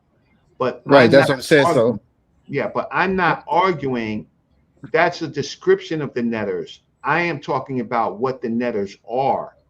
I'm not talking about the artistic. I'm not talking about what people think that art means. I'm talking about what the scholars say is the netters. And are they forces and they principles, or are they literal or not literal? I am. Okay, so yes. I think, okay, so a better question I guess I should ask you there. Do you disagree that they forces of nature? Oh, I think that the Africans actually believed that they were, if you want to use the word deities or netters, they were actual beings. They believed that they were actual beings, that they had agency and property, that they was distinct from each other. They did things. So that's what I am arguing. Hey, Reggie, what's your astrology, Reggie? I don't believe in that. I know, but what is it though? I still would like to know. I was born in March. Okay. March what? You gonna read my poems? I don't believe in that. I never believed in it in my whole life. Somebody say what they are, I just say, okay, that's your belief. Right? I agree with you, Reggie, because a lot of people say, oh, Pisces are liars, but you can find liars in every sign. So I mean, I was going to echo that. I agree. I don't believe in that either. Plus, you got different systems and all this mess. So. Yeah. But I was born on March 9th, and I'm not so sure. I'm an African, so why Then am I? I guess that would make him a Pisces. Yeah, he a Pisces. That's up Well, why am under I going to believe? Greek. Why am I? Who philosophy is that? I mean, I'm a Pisces too. I'm February 26th, so we Right, but you know, who we made right that there. up? Who made that system? Greeks, Romans? What system is that? Greek. You the fact check man. Fact check it, man. Yeah, because I'm just saying you got the Kemetic signs as well. Like they got me under Ophiuchus in one of the Kemetic signs, and the other one got me under Sekhmet. All right. I mean, so many. All right, y'all be quiet for a minute. Reggie, can I say something without you getting mad at me, brother? Please. Why do you never say that to Jabari? Why do you never say, Jabari, can I say something to you without getting mad? Why do you say that to me? Because this right here is very important, Reggie. And if you can master this, you're going to be a bad dude, brother. Can I do this without you getting upset and getting mad at me, brother? Come on, man. This is where your man's shoes come on at right here, Reggie. I'm not going to disrespect you. I'm not going to be disrespectful to you. That's number one.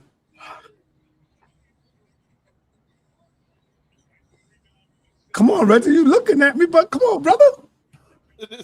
It's not going to be disrespectful. I think he waiting on you to lay it out. Reggie, funny. Yo, Reggie, I love you, brother. You're my brother, Reggie. Please don't be mad at me, man, if I do this. Because it's just letting the people, get to know you a little better. That's all I'm saying. And then we would know how far to take it. Then we would know what to do and what not to do. So is it all right if I do this, Reggie?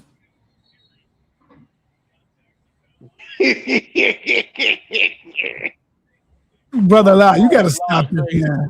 All I'm laughing. I'm laughing in my head because all of a sudden they're gonna do is mess with his money. See, I can't do it then. Damn, man. Because if you want to mess with your money, if you want to mess with your money, because I don't have to do it. I can just Reggie, it ain't got nothing to do with the debate. Or in other places. But it don't have nothing to do with the debate, Reggie. It don't have nothing to do with that. So what it got to do with? What else do we need to talk about? I'm gonna leave it alone, brother. I'm gonna just leave it alone. You listen. There's something called this PHONE. So if you want to put me on blast, so I can put you on blast. I'm not gonna put you on stand it. I'm not gonna put you on blast, brother. I'm gonna leave it alone. Yeah, I'm not on entertainment time. I'm not on that time. I'm gonna leave it alone, brother. I'm gonna leave it alone. It seems like you in war mode. Brother Reggie is on the defense. Yeah, he on war mode. You in war mode now, Reggie. Yeah, because it ain't gonna be no Captain Saver. It ain't gonna be no witness protection program. No, it ain't got nothing to do with Jabari. It ain't got nothing to do with the debate. It ain't got nothing to do with nothing that we talking about today. So if it wasn't, so listen. I'm calling you right now, and you can say yes or no, and then I'll leave it alone. Oh yeah, by the way, Reg, I got the email. I appreciate that. That's all. I just needed the clarity on it. I appreciate that.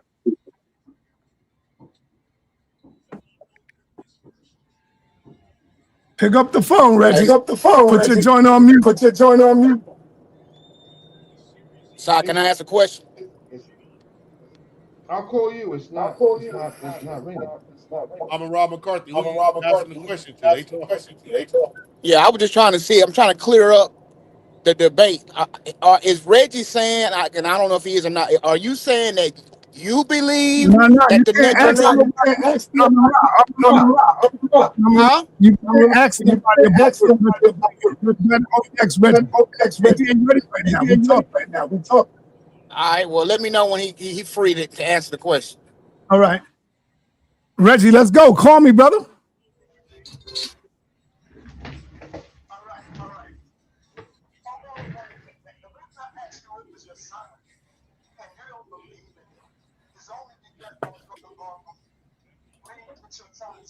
No. Somebody. Hey, Reggie, go on mute. Reggie, go on mute. Go on mute, Reg. We can hear everything. Somebody better let Go him know. on mute, Reggie. All right. See, Y'all be I just correct. said Y'all be no. You didn't correct. hear what he's. Yeah, yeah. It was All nothing right. Go major. ahead, Rob McCarthy. Go ahead. So is the peace and blessings to everybody on the panel? Peace. Is the debate question? Is it that Reggie believes that the Neteru were living and breathing, or is he arguing that the people believed it? And does Jabari know that? Because it sounds like they still on two different paths. Yeah.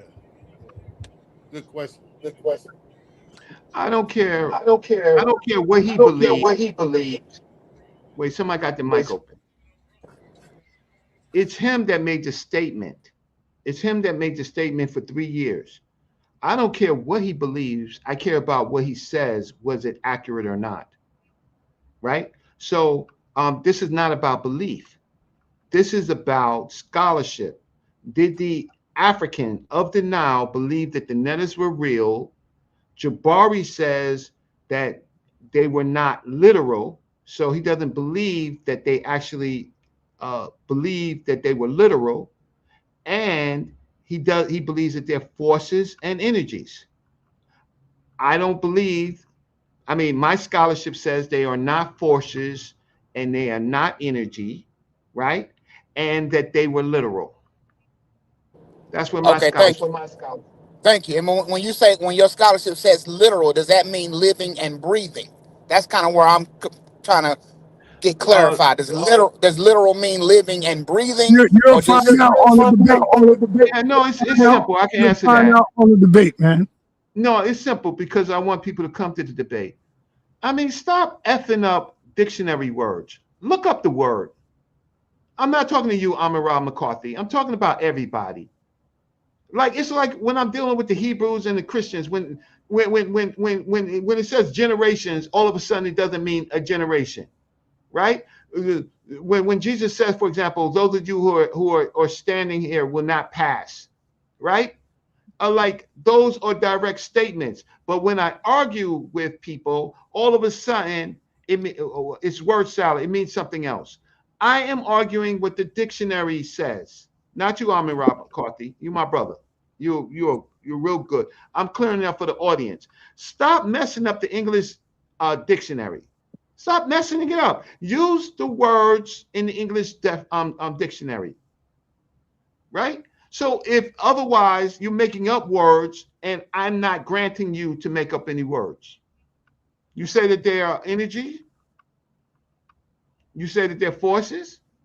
You say that they're not literal. Well, look up the definitions of those words. All right. Hey, Reggie, what we're going to do when we get time again, I'm going to get you and Jabari on the phone so we can really be clear of the topic, Reggie. That needs to happen. No, So we are clear. Brother, We no, are you're not. clear. Listen. So it won't happen with the inky thing. Remember the minister? No, it's not going to happen with the inky thing. It's No, because clear. I think you're saying Play. something different, brother. You don't I'm going listen. to play. I can go and find it. I'll play what Jabari has said. Okay. All right. It's Okay. based on what Jabari said. You can't backtrack what he says. Elder Sa, can I ask a question? Yes, go ahead, brother. Amon Ra McCarthy, are you there? Yes, he's here. Yeah, I'm here. Okay, Amon Ra McCarthy, this is a question, and don't take it cynical. It's not. I just want to know for clarification for myself. In the Christian and the Jewish, Islamic, or the Abrahamic faith, do you guys believe the Creator is a living, breathing Creator? Meaning, because Yes, you he can't do. breathe. You know that. No, I didn't finish my question. I'm We know, he's you got to hear a my question. pastor. You know he believes that, brother. No, watch what I'm asking him, Si. You got to hear the end of this. Because I'm asking you this, Amara. Outside of this realm, if you breathe, there's no air, you die. The Creator lives in another realm. Does he breathe like we breathe? Oh man. So what I would say he is. That's why I wanted clarity on their question, because I do believe that God is a literal being, but he doesn't breathe like we breathe. He is alive by spirit, but not by physical means. You see what I'm saying? But that's why I wanted to know what their argument was, because it sounds like Jabari is saying, I just didn't want that literal word to come up as an issue, and then when they get to the debate, it's like, well, that's not what I meant and all of that. That's what I was saying, because yes, I believe that God is is a living being, but it's a spiritual living being, not human, but in human form. That's what I believe. Right. So Now, is that now that's what I be talking about. My man Rakufu. You be asking questions that you know that is exactly what they believe, brother. No, but I wanted to No, understand. finish. Hold up. Okay. And you know everybody gonna say no. God don't breathe the way we breathe. God, see, we can't breathe out in space, out of space. Right. But God can do that. God can do anything. He can do all of that. So of course we don't breathe like we believe according to their mythology. That's what I'm saying, brother. No, I get it. So I just wanted to know if they had a special understanding of what that was that I never studied. So he might know because he studied. He might have told me, well, where the realm of heaven is, this is how he survives there. He might know that. I don't know. I haven't read it. So that's why I asked. That's not it, because God is. Guess what? You don't need to know that. All you need to know, Rakufu, is that you are in hell and you are in heaven. It's what you make it of your life, brother. You can make your life a living hell or you can make it a living heaven. It's up to you and what you do with your life. That's it. Don't take the book form of what is heaven and what is hell, because then you'll be gone. You know, you'll be like the Hebrews. Can I say something real quick, sa.neter? Go ahead, say it. I just want to address what Brother Reggie said, and I think most of the people who are on this subject know what the definition of literal is. All right, I certainly do. Let's not go back to that. Just leave that alone, brother. Let's deal we're just talking. We having a conversation, and he said that people don't understand what the word literal means. Right. Right, but I don't want to keep harping on this. I want to wait until that. I just wanted to give the definition. Can I just give the definition? Yeah.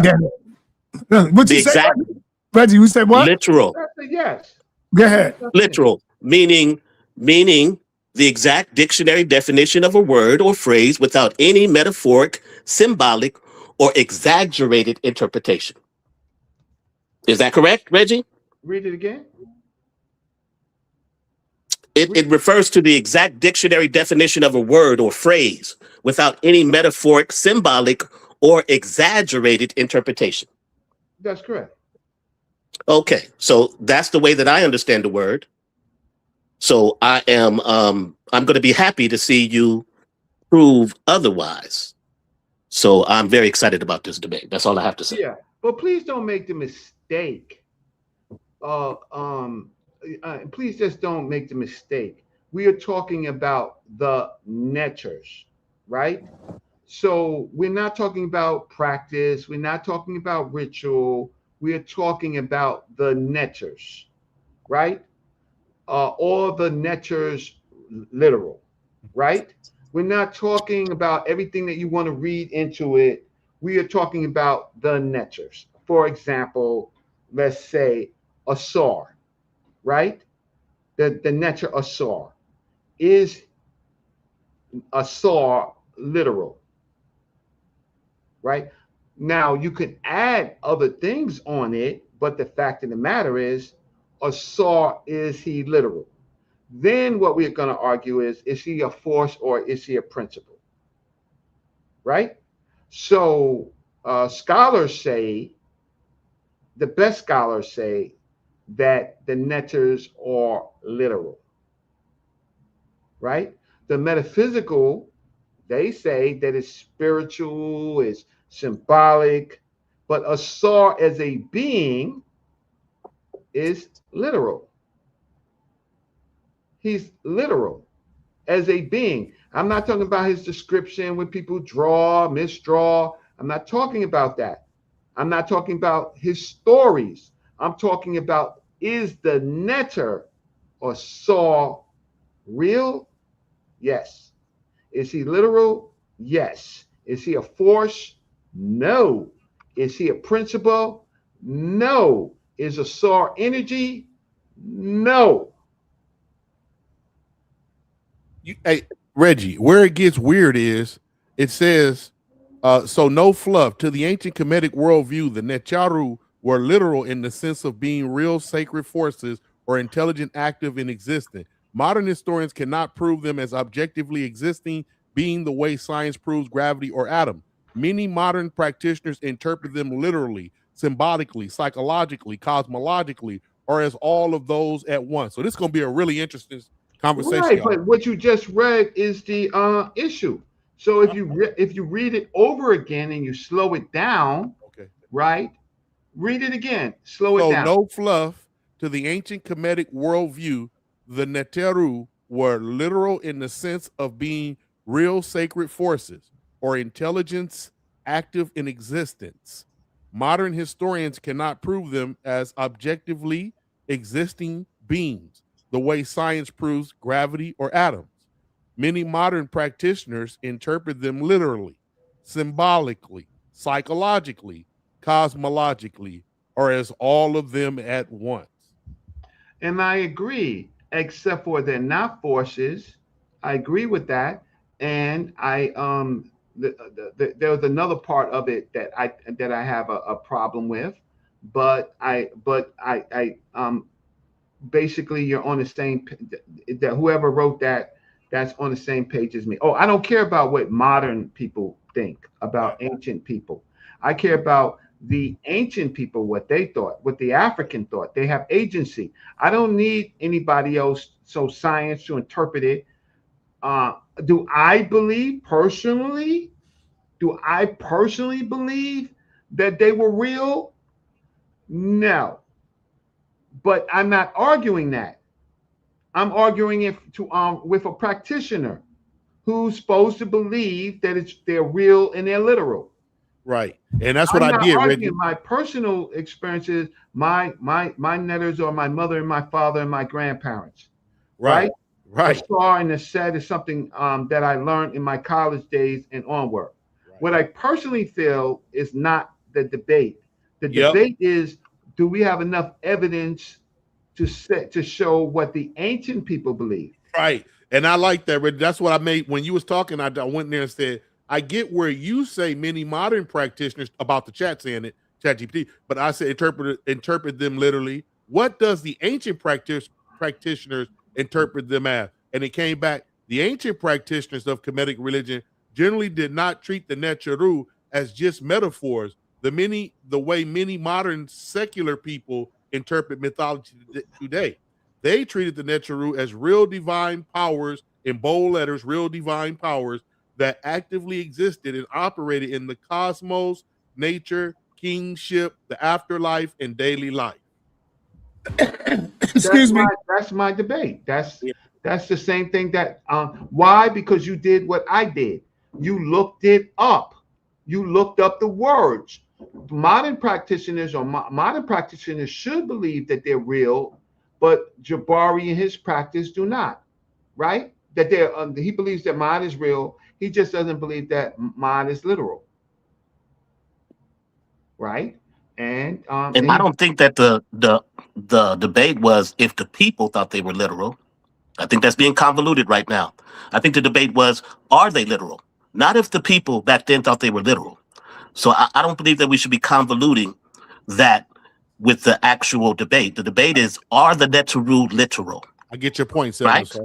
Okay, but here's the point is, and I know you're not on Jabari. Well, you on Jabari's side, 7 Star. Okay, so if you accept what modern people have come to, you have destroyed African agency. So that means you succumb to what you know today. But if you do not know the language, but you might know some of the language, you don't know the text, but you might know some of the text, we shall see what the texts say. So come to the debate. So that makes you going to be the first one to sign up. But the fact of the matter is, people who don't know the language, who never studied the text and the work, I'm not listening to how you feel. I may lose the debate and be right. I can't change that, but I can live with myself instead of lying. Yes, that's Bakwash. Yes, that's Bakwash, Black Sage, Apostle. My brother Kassad, Apostle. And it's supposed to be a few more people up there, but they chickened out. at the last minute. They didn't send me their picture, and they chickened out. So I'll do it again. I'm gonna put my email up there, so you still got time before Thursday to send me a flip if you want to get in on this. If you're not on the flyer, you won't be coming on the panel. All right. Right. Side, that don't look like Gosh. That's the only one that don't look like. No, this is AI. So you know that's how they do it. They mess up the image all the time. They mess my image up. You know. So I got 2 donations from Camp Cam. All right, my email is right Cam there. Cam. I appreciate it. And listen, if y'all, my email is right there. If you're a Christian, if you're an Israelite, hit me with your picture so I can put it on the flyer. Jabari will be on the hot seat this Thursday. Y'all could come with your toughest question for Jabari, but he will be able to ask questions as well. And we want order. We don't want the children to come out of the Hebrews and all of that nonsense. We want order from you guys. All right? And it's going to be one at a time talking. So I'll make sure we have order. Yes, Brother La. What I wanted to ask is, once the date is established, I got your homeboy. Brother Reggie wants to say, thank you to Cam Cam for this show. Cam Cam is the only person who gave me donations. I'm not going to back out. The only way I will back out the debate if the money's not right and you people are not showing me support, right? The money's going to be right, brother. We're going to be right. Right. Well, and I'm asking people to show me some support because I have been on here defending my position, right? It's my time again, right? And you got $5, you got $2, you even got $1. But if you want to be entertained, Nah, $5, at least $5 and up. Ain't no $2. You can't get a blow pop with $2, brother. So when you start going low, that's not where your value is at. Your value is way more than that. But we at least start with $5 and up for y'all to donate. So my whole point is I agree with you, sa.neter, because everybody on everybody else's platform, they donate. We already know we in the wrong audience, but we're going to try to switch it up a little bit. Well, I'm not going to be the guinea pig, not for this debate. So if you love my work, you understand my ideas, the $5 goes a long way, right? That's right. I need my money, my time, but I'm also okay. I'll stop. I'll let La go, right? Brother La, go ahead, Brother La. I basically just want to find out from both of you gentlemen, once the date is established for the debate, is a location going to be expressed as well? Is a location going to be told? And I'm hoping Jabari do get to college. If you get to college, oh man, that's going to be awesome. Wow. We know they got Wi-Fi there. We know we good. There will be absolutely no recording. Nobody records. You get caught recording, my security will be tossing you to the door. And I will be having the captain, Tazariak, in the building with his soldiers. Like they always give me security, they will be in there. The captain, Captain Tazariak. Yeah, I like Captain and his team. They do good work. Yeah, they do great work. So good. In Egypt. So all right. That means I gotta come in here with about 100 Muslims. 100 African Muslims. Huh? What's the ticket price on this one, Stop? I don't know yet. Gotta wait until I speak to Dr. Reggie. Oh no, the ticket price. You know what it is? The ticket prices are fair. It's fair. That's all you need to know. Are always fair.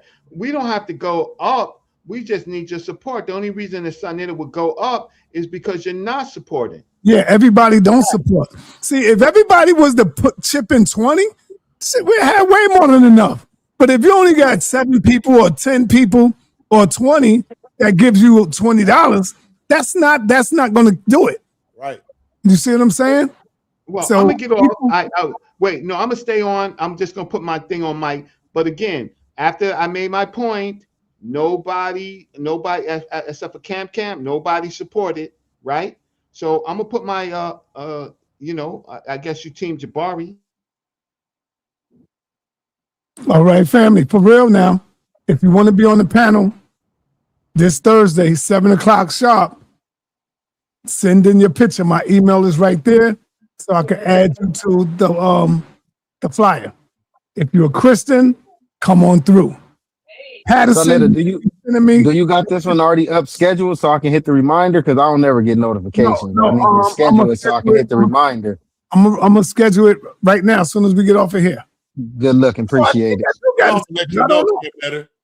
I think it is scheduled. I'll double check. I just wanted to make sure it was because I never get the notification. That's the only way I can get it if I go hit remind me. Yeah. All right. Good looking. Good looking. Don't I call you all the time when you on? When you catch it, but we don't always be on at the same time either. So. All right. So this is going to be one y'all don't want to miss. It's going to be awesome. I already know. And I'm just hoping the Hebrews and the Christians can be grown and be grown people. You know? You don't act like no Good luck. Yeah, this should be good, man. I guess they you got Apostle and Jabari on there. Jabari, oh, good when luck. Jabari got Nepal and Black Sage and who was that? Gorilla Hebrew. I guess they still ain't got it yet. No, I said that's when they did the three. Remember Nepal, Hebrew, and Gorilla Hebrew and Black Sage. They ain't learned yet. They got to get a bigger team. Let's see. So for right now, we only got one Christian up there, but to me, they all Christians. It don't matter. Facts. They all Christians. You right about that. Testament, Old Testament up there too? Nah, these are all New Testament. You know they don't want to deal with that old. Yeah, you know they don't want to deal with that old. Yeah, I agree with you, brother. But Quash is the only one with integrity. I agree with you. He's the only one that have some class. You know, you're right. Some decorum. Yeah, he's the only one. I don't disagree. I see two big problems. Nah, that's all. I see three. I see a small and I see four. Look, Kasai, he can sit back if you tell him to hold on. And Easy Bands, he can too. But Apostle and Black Sage, they two loose cannons. Yeah, they twins. They the twins. Facts. Spurs getting beat up. But Quash is good. He good. Yeah. All right. So with that, family, peace and black power. We out of here. Peace and black power, everybody. We out, man. Right, thanks, family. Hey, Kim Netter.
Trapped in religion, open up your eyes, break out of the prison. It's just for my brothers, trapped in religion. sa.neter be the truth, you know he's on a mission. It's sad to see my brothers all so lost. It's sad to see you believe in things that's false. It's sad to see you believe in Jesus, where your logic breaks apart in 1,000 pieces. Oh, God killer, not gonna let that slide. You drowning in a myth, you had nowhere to hide. The okay. It's the toughest environment while we trade blind faith for mental empowerment. I believe in scriptures for your mind, this is the key. It's time to unlearn everything you believe. The house of consciousness, start looking within. That's where the real liberation begins. Oh, this is for my brothers trapped in religion. Open up your eyes, break out of that prison. This is for my brother trapped in religion. Sa.neter be the truth, you know he's on a mission. The HOK is more than just a place. It's a tough environment where you check your faith. Bomb squad and pseudo killers who check your sources. Don't come in front cause you will leave for losses. The Bible written to break your spirit, built to keep you low, feeding you metaphors, stopping your growth. These is for my brothers trapped in religion. Sa.neter be the truth, you know he's on a mission. Sad to see my brothers all so lost. It's sad to see you believe in things